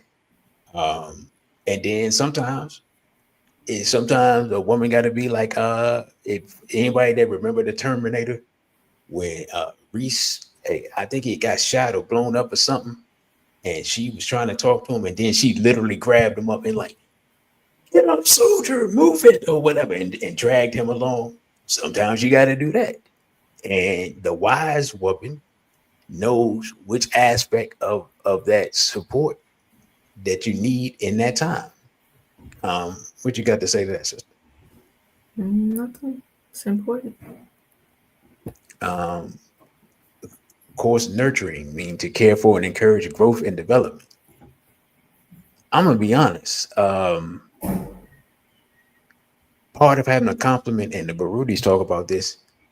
Part of the importance of having a compliment is they're a reflection, but they also can see your blind spots. Like sometimes you don't want to hear it, but sometimes when you with somebody and they just say they'll tell you stuff that you don't know about yourself or you don't and you're not gonna necessarily want to hear it. Like they'll tell you, like so, for example, if you're a procrastinator, they were like, how come you always wait so long to do X, Y, Z? And you like, oh, here we go with this. But guess what? They right. You know what I'm saying? It don't matter that you don't want to hear it. They're right. And sometimes it's just important to have that person say that because you may it be an opportunity that you'll miss because you lollygag and taking your time and it's something that need to be addressed immediately. So that nurturing that can happen a lot of different ways, you know what I'm saying? But and being the wife having the capacity to not just nurture her husband or her children or her family, but to nurture the community, because right now we don't have a community because we don't have a community because we've been under attack. That's why we don't have a community. But we also don't have a lot of nurturing women, especially like I would say the younger you get or the younger the woman, the less nurturing they are. And a lot of it is because the less nurturing they have received. And so that skill has not been passed along. Um, you have anything to add to that, sister?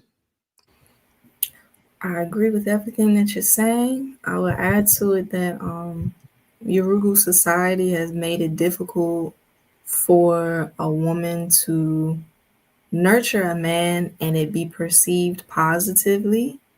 It can it can easily be brushed off as nagging because that's the typical, like you watch a Family Guy, American Dad, those type of shows. It's very much so like, oh, she's just a nagging wife, even though, like you said, she's telling you the truth, and she's telling you the truth from her heart because she wants to see you at your best. So it either be seen as nagging or um, there's a lot of males that don't feel they need to take advice from women because they're leading. And so woman needs to step back. That's a big issue that, I don't know if we ever going to get around to talking about that, but that's something that will discourage a woman from saying anything because it's like, all right, well, he's gonna end up turning it against me anyway if I bring up the fact that you are continuously late or you need to go and do it this way or any kind of advice that she could have. It not being valued means that you know she's not going to take it. And I think that it's all a part of the dance that you play as compliments, being able to fill in where the other person is empty, and you yourself being able to notice that there's an emptiness.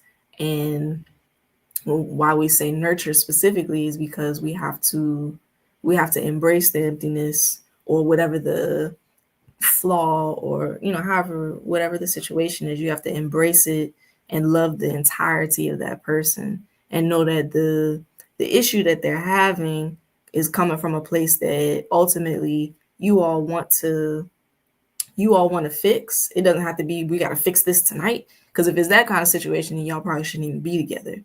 You know that it's something that is going to be a lifelong thing, and we're going to work on it together, because we want to have the answers before we have children, because like you said, it gets passed down. So if you had an issue with gluttony, and we're working on it now, we're going to the gym, and we're getting our steps in and all of that, we're doing that not just for ourselves, but we're doing that for our children, because most likely our children are going to have that issue. And so we're going to have to structure our household and really work together to accomplish those goals.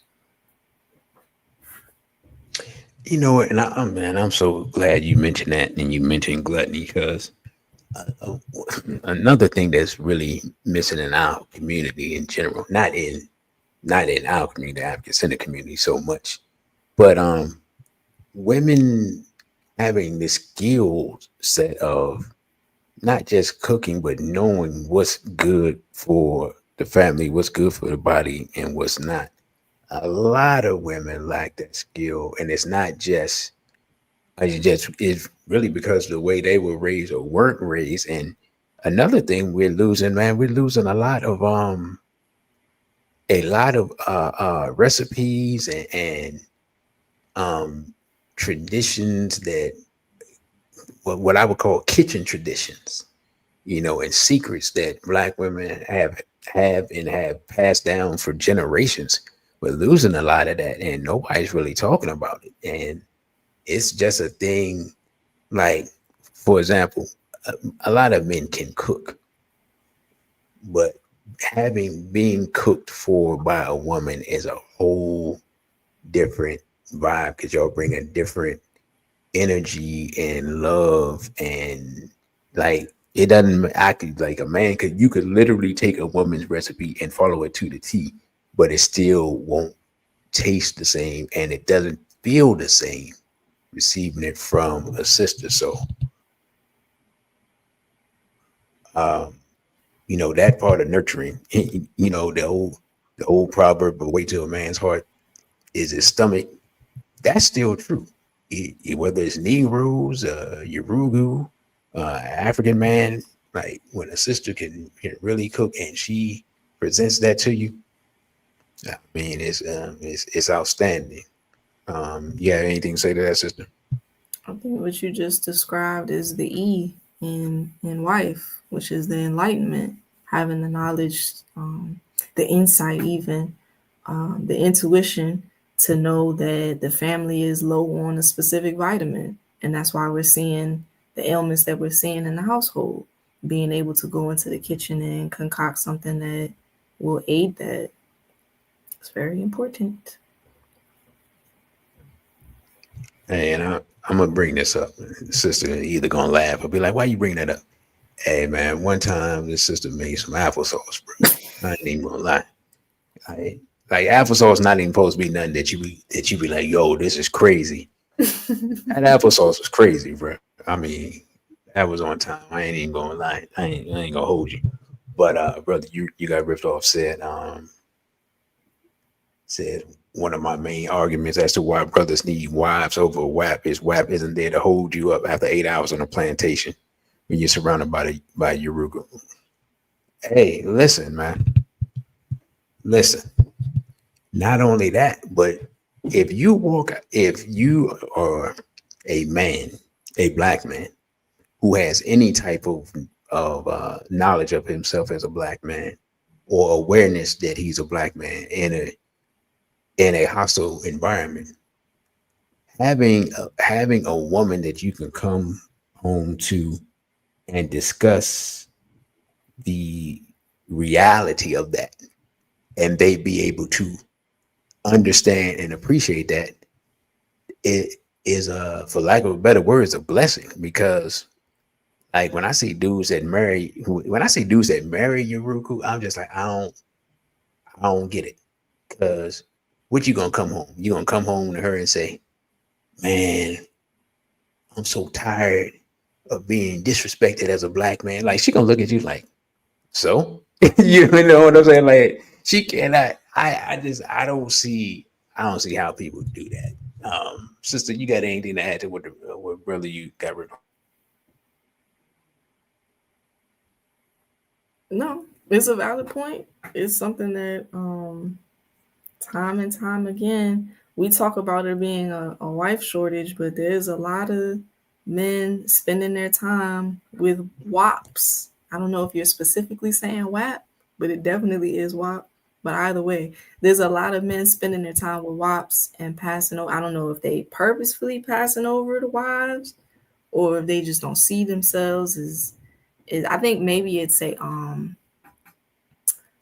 self-esteem issue. They don't see themselves worthy of the wives that would actually No, uplift them. I don't know what it is. no, I'm gonna tell you what it is. Because I see this on the internet too. Like a brother was on, or some brothers were commenting on his sister's channel or whatever. And basically he's like, well, where you know, this is the cause of lionesses and hyenas. He's like, Mm. well, okay, the hyenas, we see them all the time. But where the lionesses at? Where y'all be at? And she basically was like, well, we be in the house and out the way. And I'm thinking to myself, I appreciate that on one end, but on the other end, then how does somebody gonna find you if that's where you at? You know what I'm saying? So um yeah, so with his with like sometimes sisters will be like, oh, the men pass over the good women. I'm like, the men don't know where the good women are at, to be honest. And the good women don't go out in groups like the bad women. And if the good women are hanging with the bad women, like I heard a brother say, he like, how are we supposed to delineate? Because to me, good women and bad women don't. I put it like this: good men and bad men generally don't hang around each other because it's eventually it's going to be conflict. Because as soon as he start being and ending, I ain't gonna be around that dude. You know what I'm saying? Or so he wants to be like, hey man, let's go out and get drunk, and then oh, wait a minute. Your first thing you said is wrong, and everything that's gonna follow that is gonna be wrong. Because after we get drunk, then who driving? You know what I'm saying? And then the whole, you know what I'm saying, the whole litany of stuff that you are gonna suggest we do. And then you're gonna suggest us being with these unsavory women that we don't know, and then and so forth, and that we just driving down the wrong side of the street for everything you about to say. So when women say, "Oh, y'all overlook," certain sisters don't. You don't put yourself out there, and then let us not let's keep it 100. Just because a sister is a good woman, or a quality woman, or potential wife, does not mean that she wants a particular brother. Like women have the right to decline the advances of men, and they often do. But no one says that. Like when men bring that up, then everybody like, oh my God, that don't ever happen. Yes, it does. You have anything to say, sister? No, you're right. I will say what brother you got ripped off said probably should be added to that. Not the slide that you have in the beginning that talks about the work that marriage does for the Black community, because truly that's right there with it.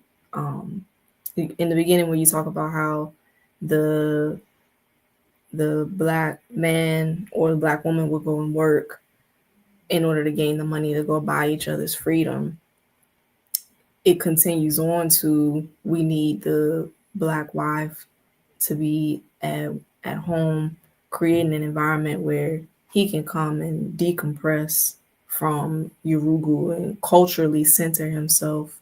That's that's really important. I don't know if you want to add that or structure in a way where it could be added to kind of continue the trend.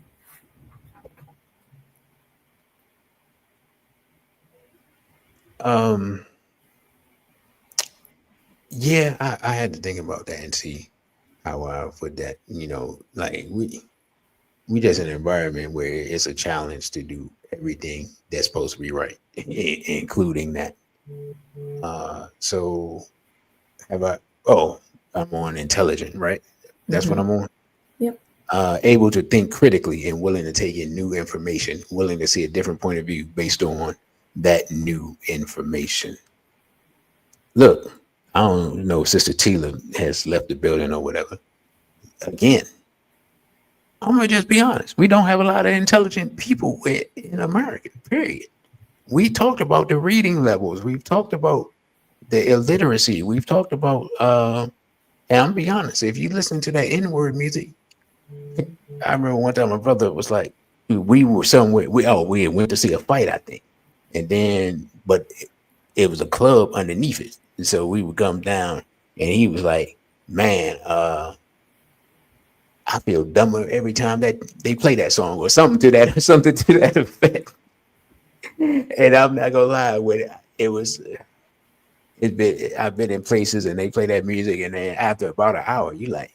I was like, oh yeah, I see why people stupid. If this you listen to this all day, oh yeah, you definitely losing brain cells. This is like this is like smoking a drug or stuff. You get dumber the more that stuff plays. So yeah, I'm gonna finish up with the courageous, and then I'm gonna let you go back to the intelligent. But courageous, willing to stand against societal trends that demonize marriage, and demonize being straight, and demonize being feminine, and demonize being Being a compliment African. to the other gender. Mm-hmm. It takes courage to do that. But go ahead, sister. I was gonna say demonize being African as well. There's no need to go into intelligence. You already hit it up. Is not much more to it. But to be courageous, whew, that's really big. There's not too many women that are capable of being courageous amongst themselves. It would be a lot easier if the black men would step up and kind of put things into a better place. But yeah, courage is very difficult. Courage is difficult for the men. So you know it's gotta be difficult for the women. Hey, let me say this. She said courage is difficult for the men. I mean, we in the age, we to use a old, I'm gonna use some ancient slang. We in the age of suckers. Like, man, nobody wants to call things the way they are. Um, it's man, the lack of courage. I'm gonna put it like this: we about to see who's courageous because all this kikiing, guffawing, and he when these rednecks strike back like the Empire Strikes Back in Star Wars, we gonna see who got courage. And that's all I'm gonna say. Mm-hmm. Uh, Brother Crow says also going to the comedy shows that have Negroes calling each other ins and calling our sisters B's and 304s is also a big issue. Brother, the whole entertainment industry, you can name it. It's all, not all, but it's 95% negative. Um, Let me see. We almost at the top of the hour. I got a lot of slides. Now, question is, why do I say there's a wife shortage? Firstly, more black women than ever hold feminist views, even if they don't claim to be feminists.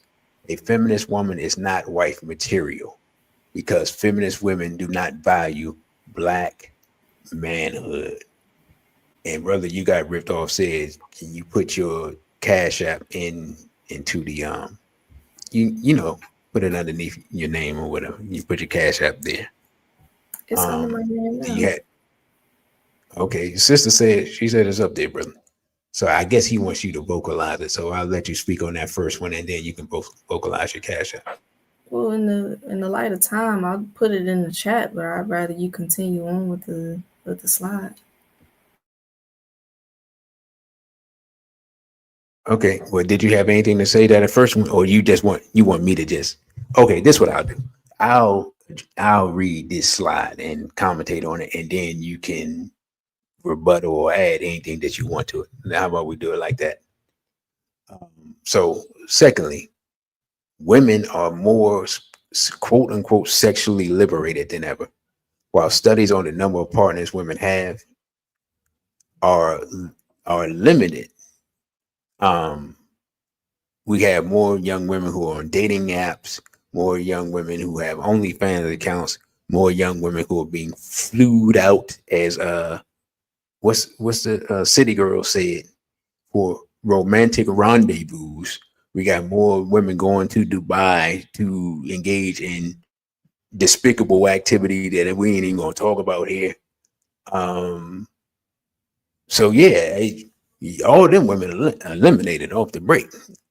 And then, of course, the high rate of sexual abuse in the Black community contributes to the above two factor. I mean, the two factors listed above.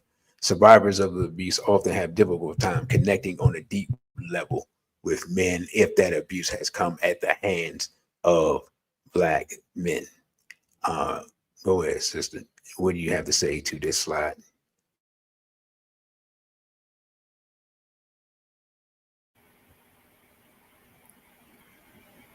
I think number one and number three kind of go hand in hand.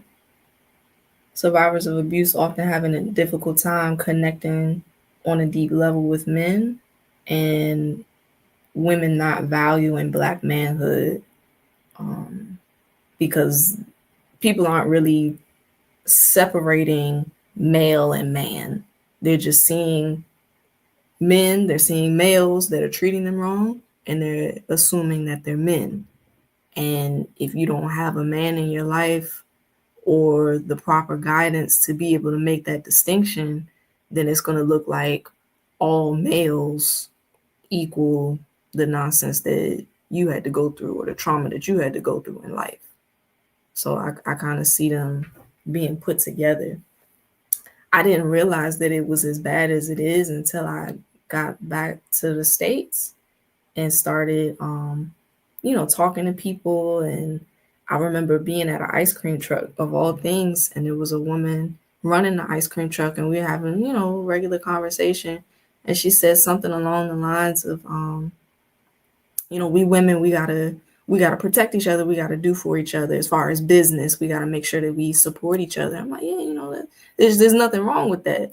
But then I said something about men that was positive, and she was like, nah, forget them. Like, whoa, like there was a hostility there that was not really needed. But yeah, it is it's very bad. It was a Black woman. So I don't know. I don't know what the solution is for that. And it's so bad that a whole me, recently was called a feminist. I'm like, really? I don't know what the definition would like for me to stand up for women. I can't stand up for a woman without being called a feminist. But then at the same time, I can't stand up for men without being, pushed out of the support that women are supposed to have for each other. So everybody mad at everybody. That's why we were talking about, if it's hard for a man to be courageous, what you think it is for a woman? It's extremely difficult. Yeah, what they call the sisterhood.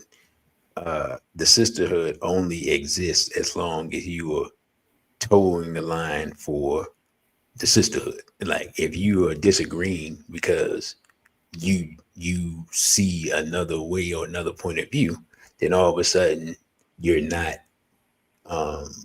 you're not part of the sisterhood. As far as you being called a feminist, if they think you're a feminist, boy, they haven't seen no feminists. Cause let me tell you something. When I saw a black feminist tell another sister that she shouldn't mourn Trayvon Martin, that's when I learned what a feminist was, truly. So you in no way embody that. I don't know, you know, I don't know the situation. I don't need to know. We ain't got to discuss it here. But that person didn't know what they're talking about. Anyway, you're watching SBL Talk. I am your host, DC Radical One. You can follow me on Instagram at DC.radical1, on Twitter at DC Radical _ONE, on OTWTube at DC Radical One. And don't make me beg y'all, because I will beg y'all right now. If you could hit the Cash App, it's $ DC Radical One. We take small change, we take ones, we take fives, we take tens, and we take more. And we have our co-host, uh, Sister Dajay. Sister, introduce yourself again, please. My name is Najee at Nefer Najee, NFR, not for real Najee on Instagram and Rumble and Twitch. And I think that's it. But most importantly, on Cash App is Nefer, the full word Nefer, which means good in the Kemetic language, because I'm a very good girl. Play the Umar donations video. That's it. Oh, my website is real KKKK. That's 4Ks, real4k.com, where I talk about the scientific solution to sovereignty. And I assume we're wrapping up right now and we'll do a part 2. Is that what's going on? No, I still got time. I still got another half an hour. If you got another half an hour. Okay. I do. Yeah.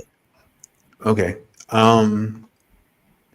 And okay, no, I finished that slide. Okay. Did you have anything to add about this slide in particular? No, we finished it. All right.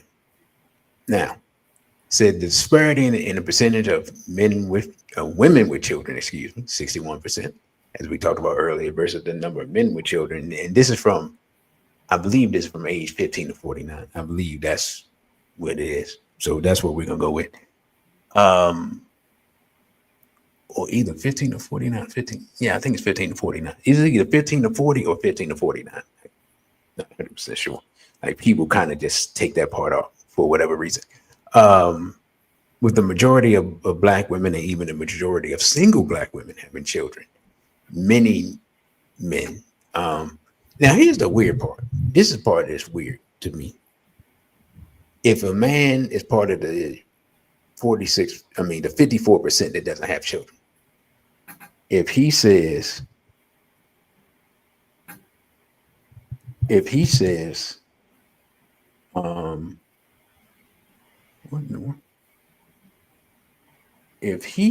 he doesn't want to date a woman with a child, okay, I can understand it.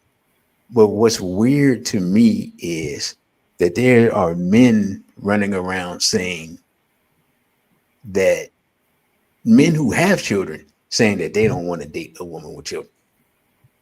I don't know what that's about. I don't support that. I think it's backwards and asinine.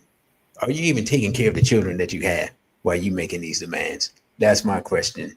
But I have seen that. Again, I disagree with it. I think it's asinine and ridiculous, but because it's a double standard that doesn't really make sense to me. Now,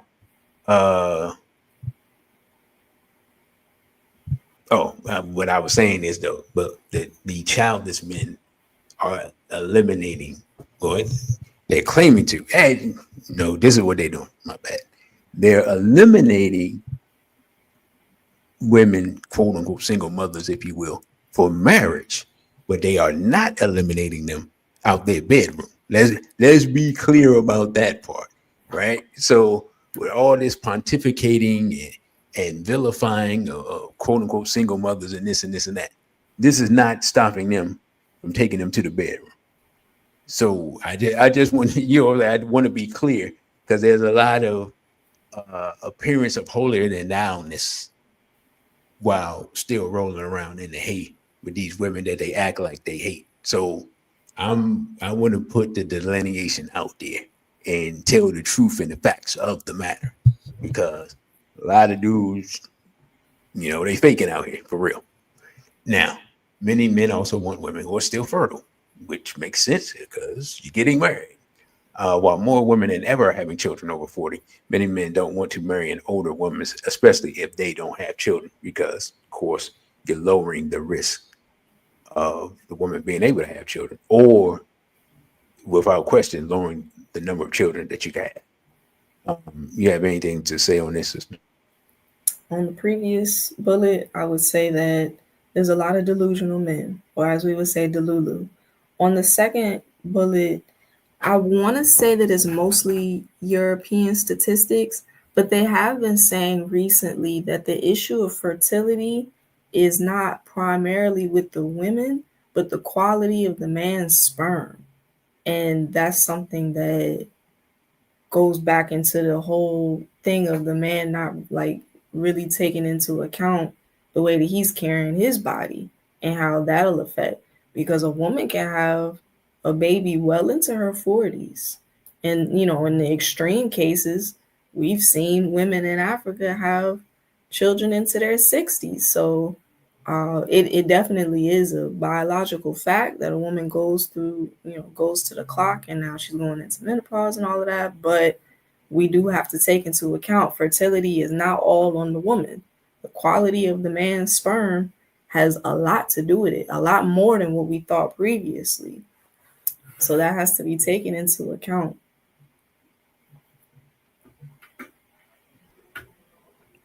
Yes, sister. No, that's a good point, and also because we are under attack with chemical and biological warfare. That's also part of the reason why it's not just that men aren't taking care of themselves.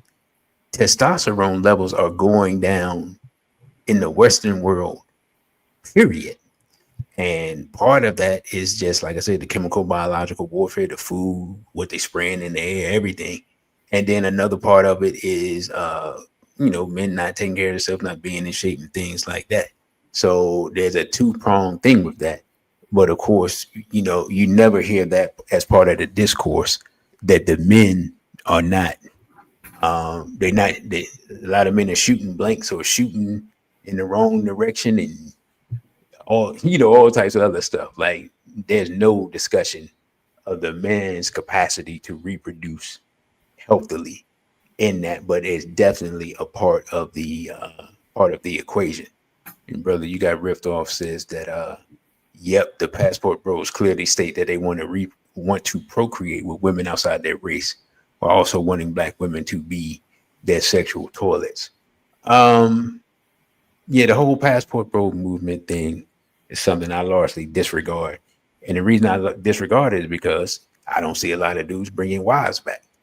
If you were going to wherever, if you're going to Colombia and you found a black Latina and you brought her back and she was your wife, I would be like, oh, okay, well, maybe there's an argument to be had here. Or you going to Uganda, or you going to the Caribbean, or whatever the case may be. Then I'll have, you know what I'm saying? I'll be like, oh, okay, maybe these dudes know something I don't know. But that's not what's happening. What's happening is they going down there, they paying to be with women, they getting fleeced for their money for the most part, and then they come back here and they still single, and so therefore it really doesn't matter. It's just another Negro movement, and it's just another excuse to not try to participate in the uplifting of our community because most dudes is suckers and cowards. That's all it is. When it comes down to most of the behavior that we see, it comes down to most dudes are suckers and cowards, and they love Urugu more than they love their own black self. Um, that's on that. And brother got another question. He said, seen something on social media where a black man said Negroes only date outside their race because they're secretly homophiles and black women won't perform the sexual kink they desire. Um, I don't I don't really adhere to that anymore because I'm gonna be honest. I talk to a lot of women. A lot of women ain't really denying a lot of stuff, bro. You can find a black woman do anything. I'm just being completely honest. You can find a black woman do anything, and she'll keep you a secret about it. Now, once you do her wrong and she doing all this stuff for you, and then you still go lay it with a dude, then yeah, she gonna put you on blast. But guess what? She should put you on blast. Because if she doing everything for you, and then you still going out here running around with another man, we need to know it. Put them on the internet, or you running around here, she doing everything for you, and you messing around with children. She need to put you on blast, because you need to be blasted. Yeah, I said it, but I digress. Sister Naja, you have anything to add to this on this slide? That's what the T app was supposed to be about, putting the men on blast, giving they tea. Um, as far as the passport bros, speaking as a traveler, I will say I agree with what you're saying, but there are a lot of quote unquote passport bros that go to other countries and they're looking to stay there. So that's why you don't see a lot of them coming back with wives, because they got married in those countries and they still over there and they're not looking to come back. And I don't have no problem with that. And it's not always outside of their race. Sometimes they're going to places where they're still looking for black women. They just don't want black women that are constantly wearing weaves and having,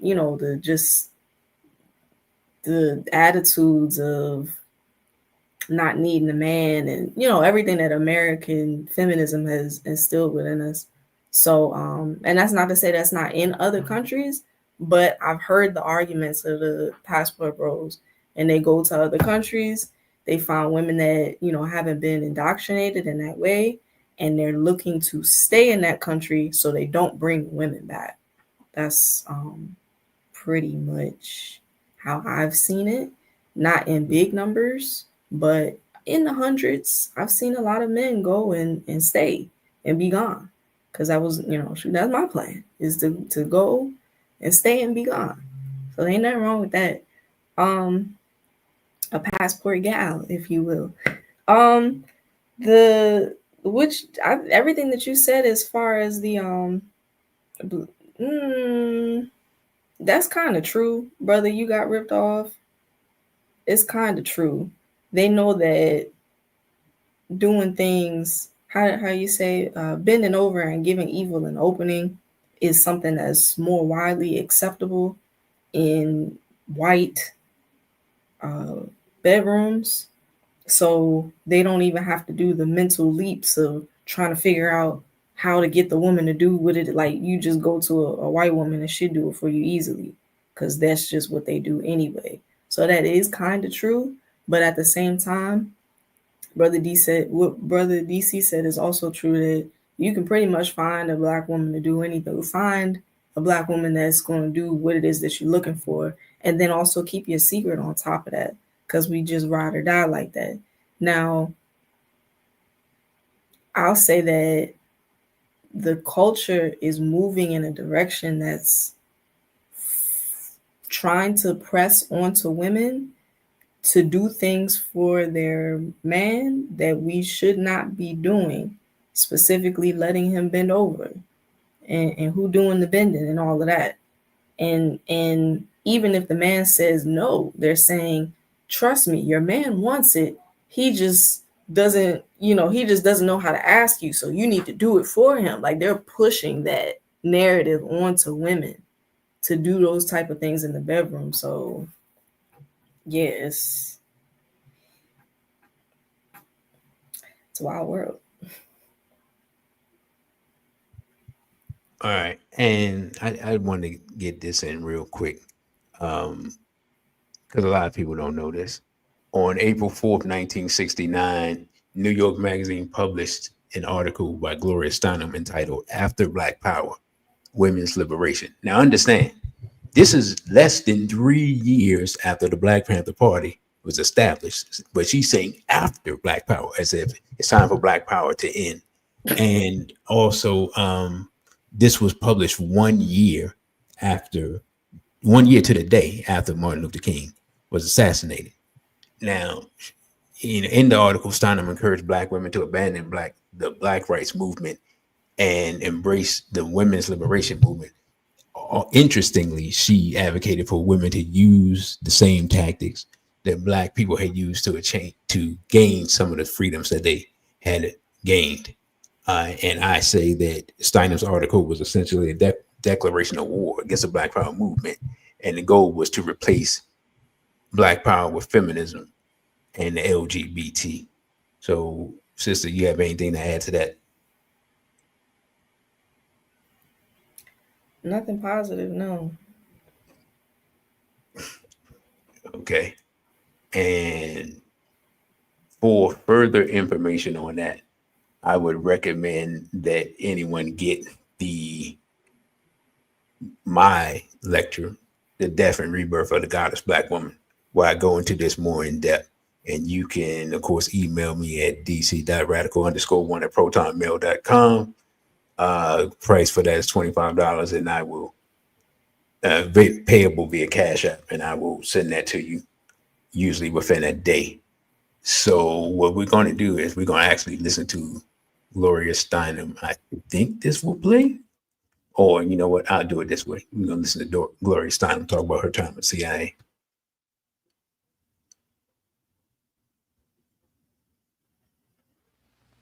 Gloria, at the festival, you worked for the Independent Research Service. That's right.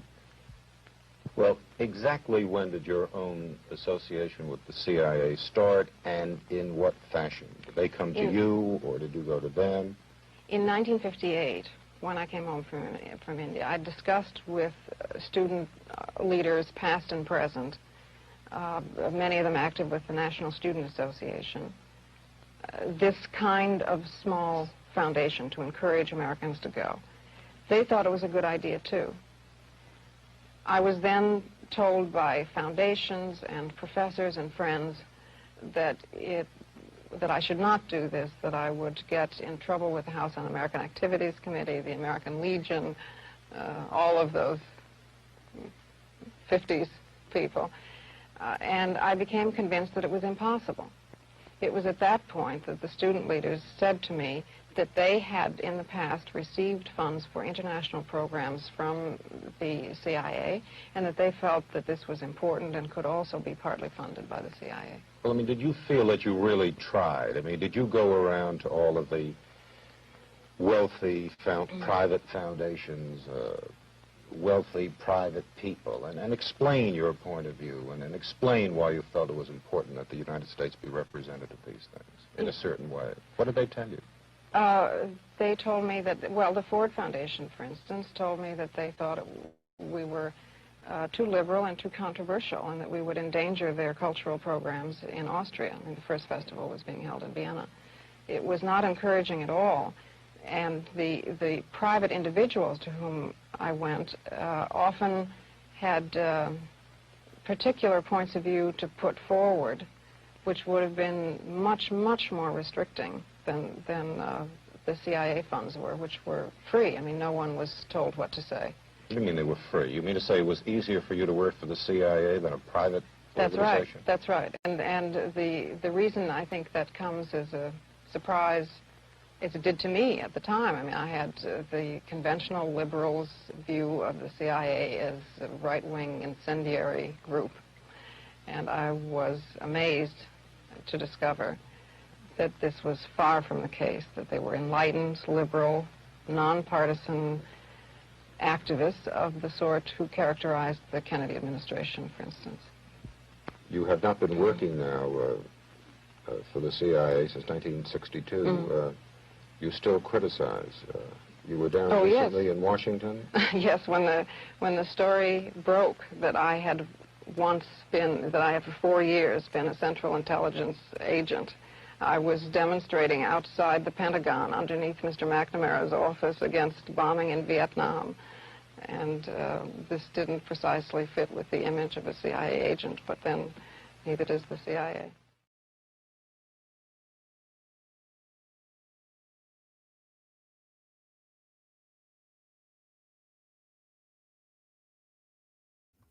So, I mean, we can see clearly, you know, I'm not making up anything. And also, her lineage has been discussed, and that we go further in detail in the Goddess Black Woman lecture. So I don't have to get into that, but I'll just say that the CIA has been infiltrated by the Mossad for a long time now. So that's all I'm going to say to that. And then hopefully this slide will play. Actually, I don't know. I may not be able to play this slide, which that is disappointing, because that slide, and I don't have the video for it. He speaks about the Rockefellers telling him the real reason of why they helped to perpetuate feminism. And so I wish I could get that slide to play. I'm gonna see if I can bring it up. But sister, you have anything to add to anything that's been discussed previously thus far? I find it very irritating that we continue to stumble over things that are already well documented and have been exposed for generations now. It's really irritating that we have the arrogance and the confidence to back a Planned Parenthood or to back feminism, and it's so very clearly the within our enemy's plan, and they've documented their plan and they released their plan, and it still doesn't assist us in the process of seeing the truth. Is really irritating to me to have the truth just blatantly out there like that, and we either don't know about it, don't care, know about it, and still gonna do what we think is the right thing to do because we really just ultimately want to be on white people's side. It bothers me.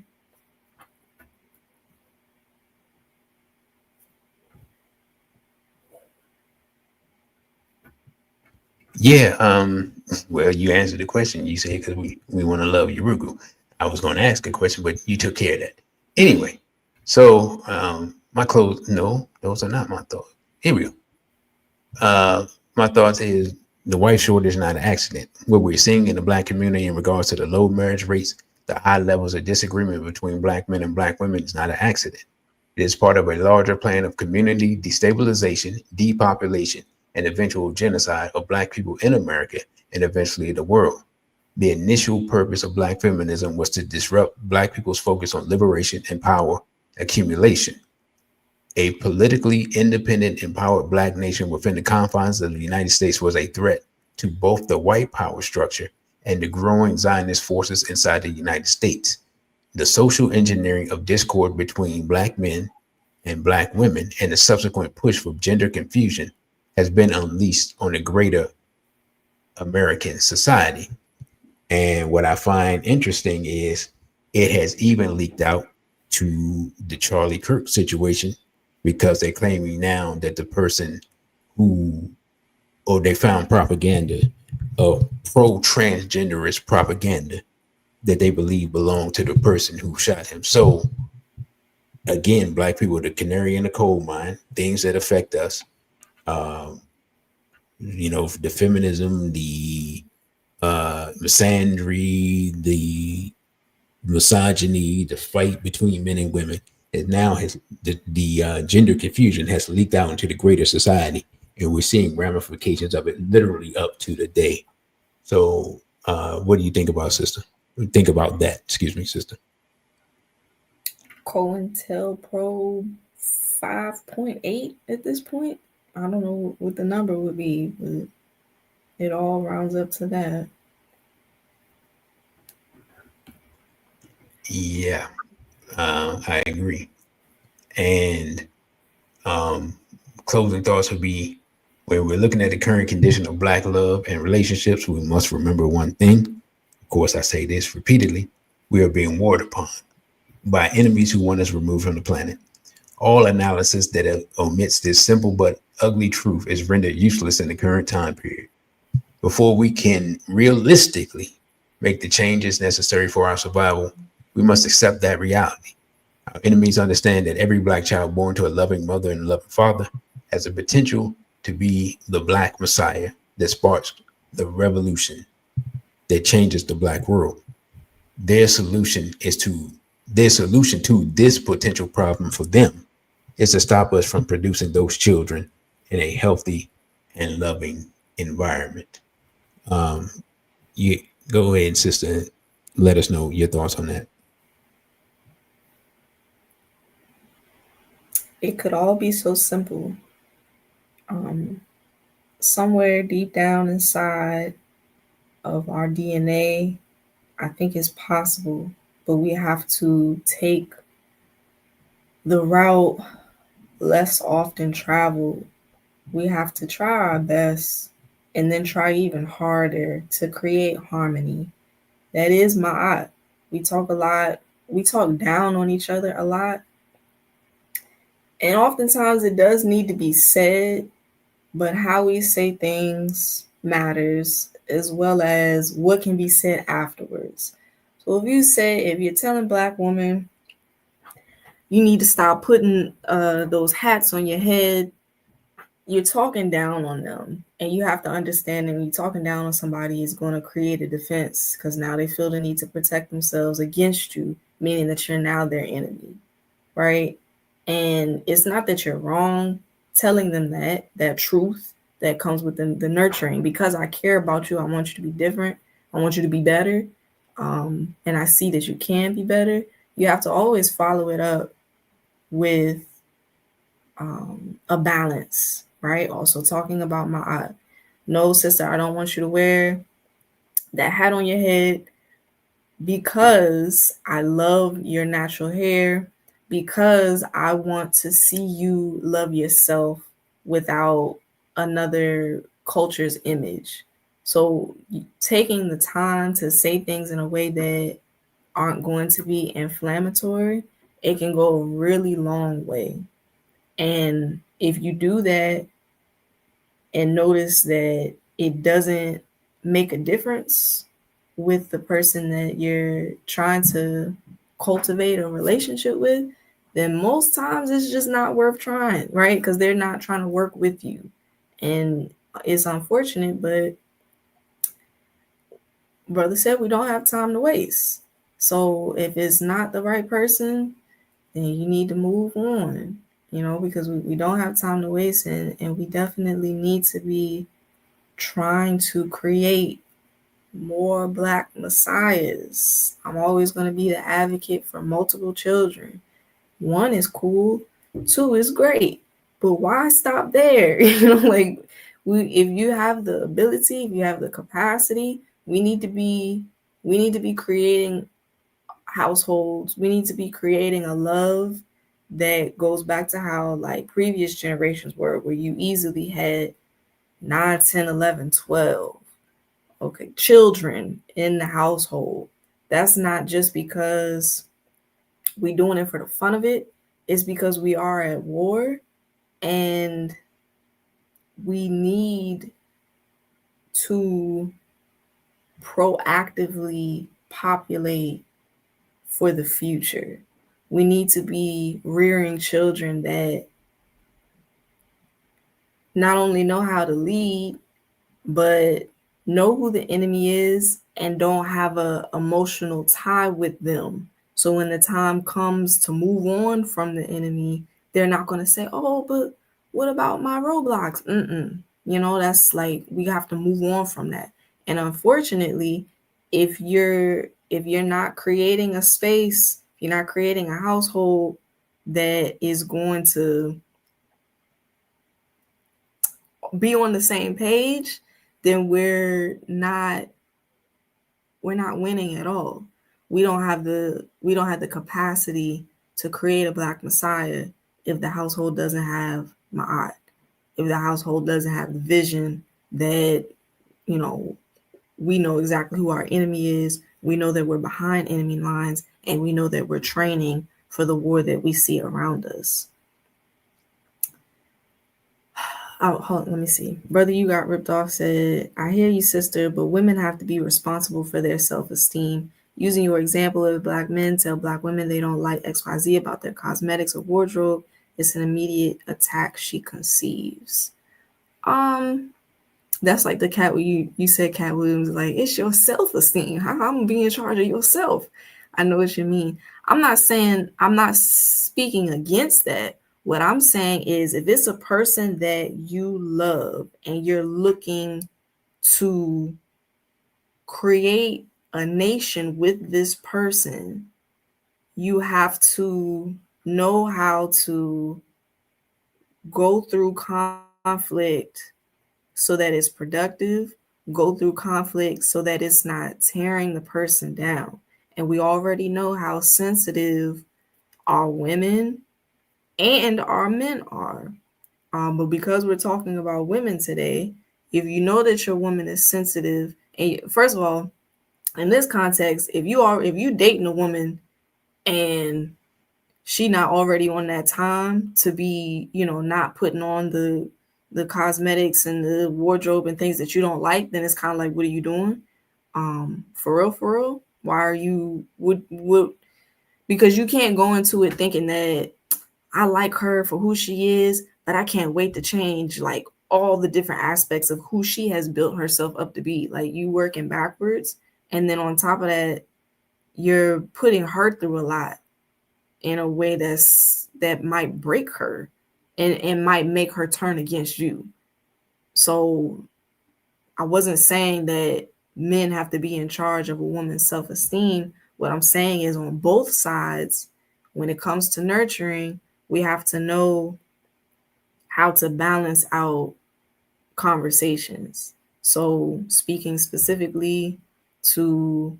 um, specifically to that issue of wanting to get a point across, that's very necessary. Like, for example, sister, I need you to go to the gym, or I need you to not eat that anymore because I love you. That's the what I'm saying. I'm saying you need to add in that because I love you part and emphasize the because I love you part, because otherwise it's just going to come off as an attack.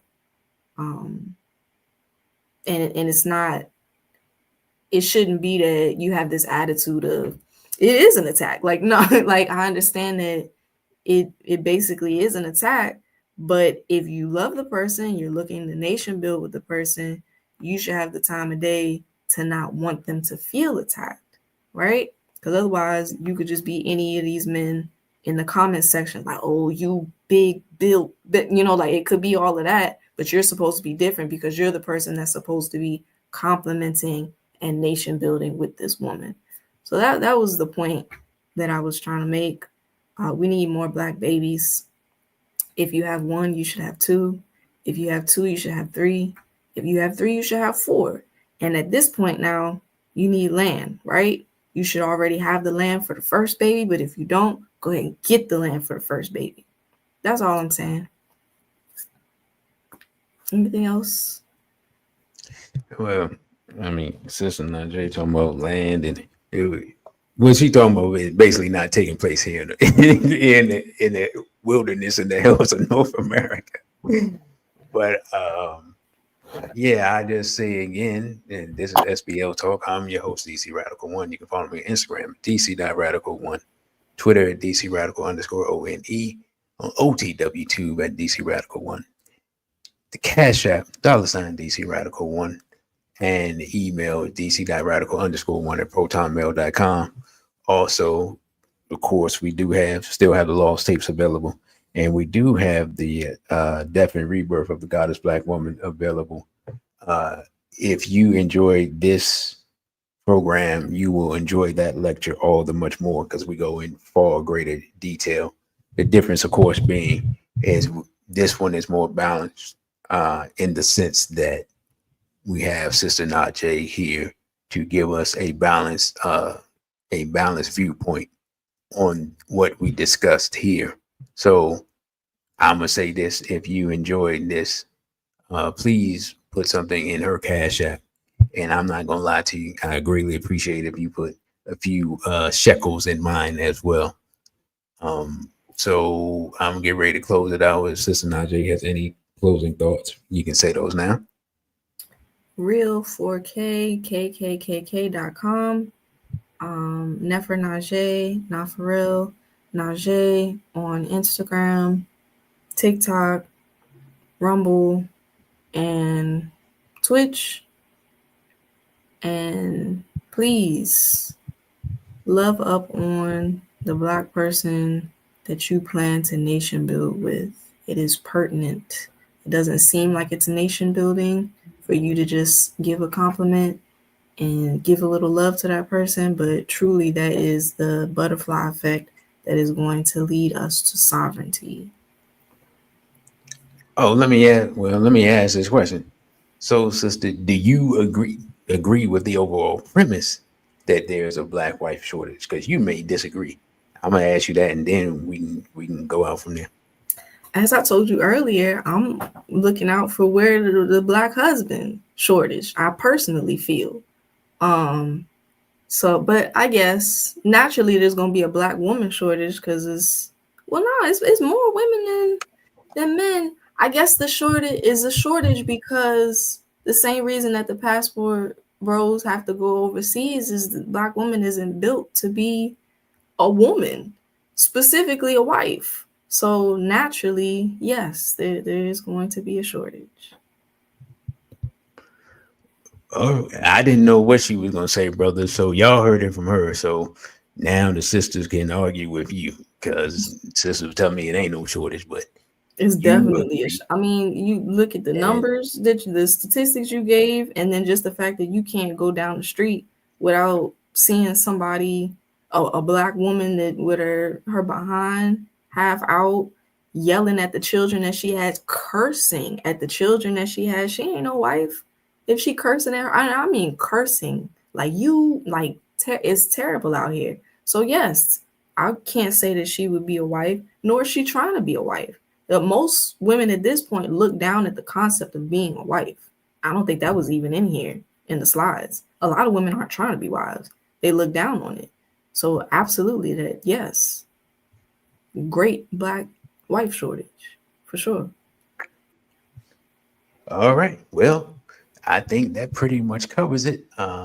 Again, I well, I'll ask the audience: do y'all want a live stream on the Charlie Kirk situation? Y'all can put a one in the chat if you do, and a two if you don't. And with that, I will thank Sister Najee for her participation. And we'll be back. Hopefully, we'll be back next week on Thursday with another episode of SBL Talk. And she wants me to do a great husband shortage. But this is what I'm gonna do. I'm gonna do what they used to do in the nation and what they do in a lot of organizations. Since you came up with that idea, I'm going to give you the assignment of coming up with the presentation, and I'll comment on it from there.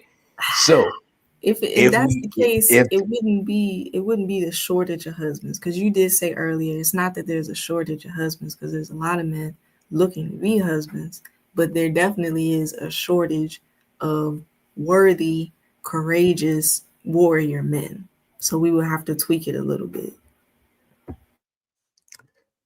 okay, well, we'll see what we come up with next week, brothers and sisters. But I thank you all for listening. Don't forget to like, share, and subscribe.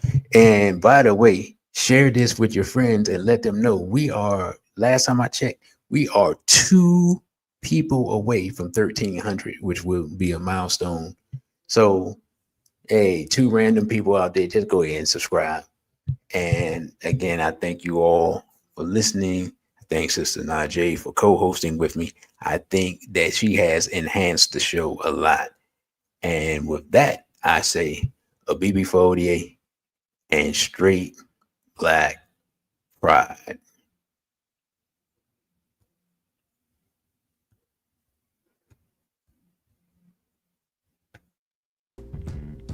Thank you for watching this video. Don't forget to like, share, and subscribe.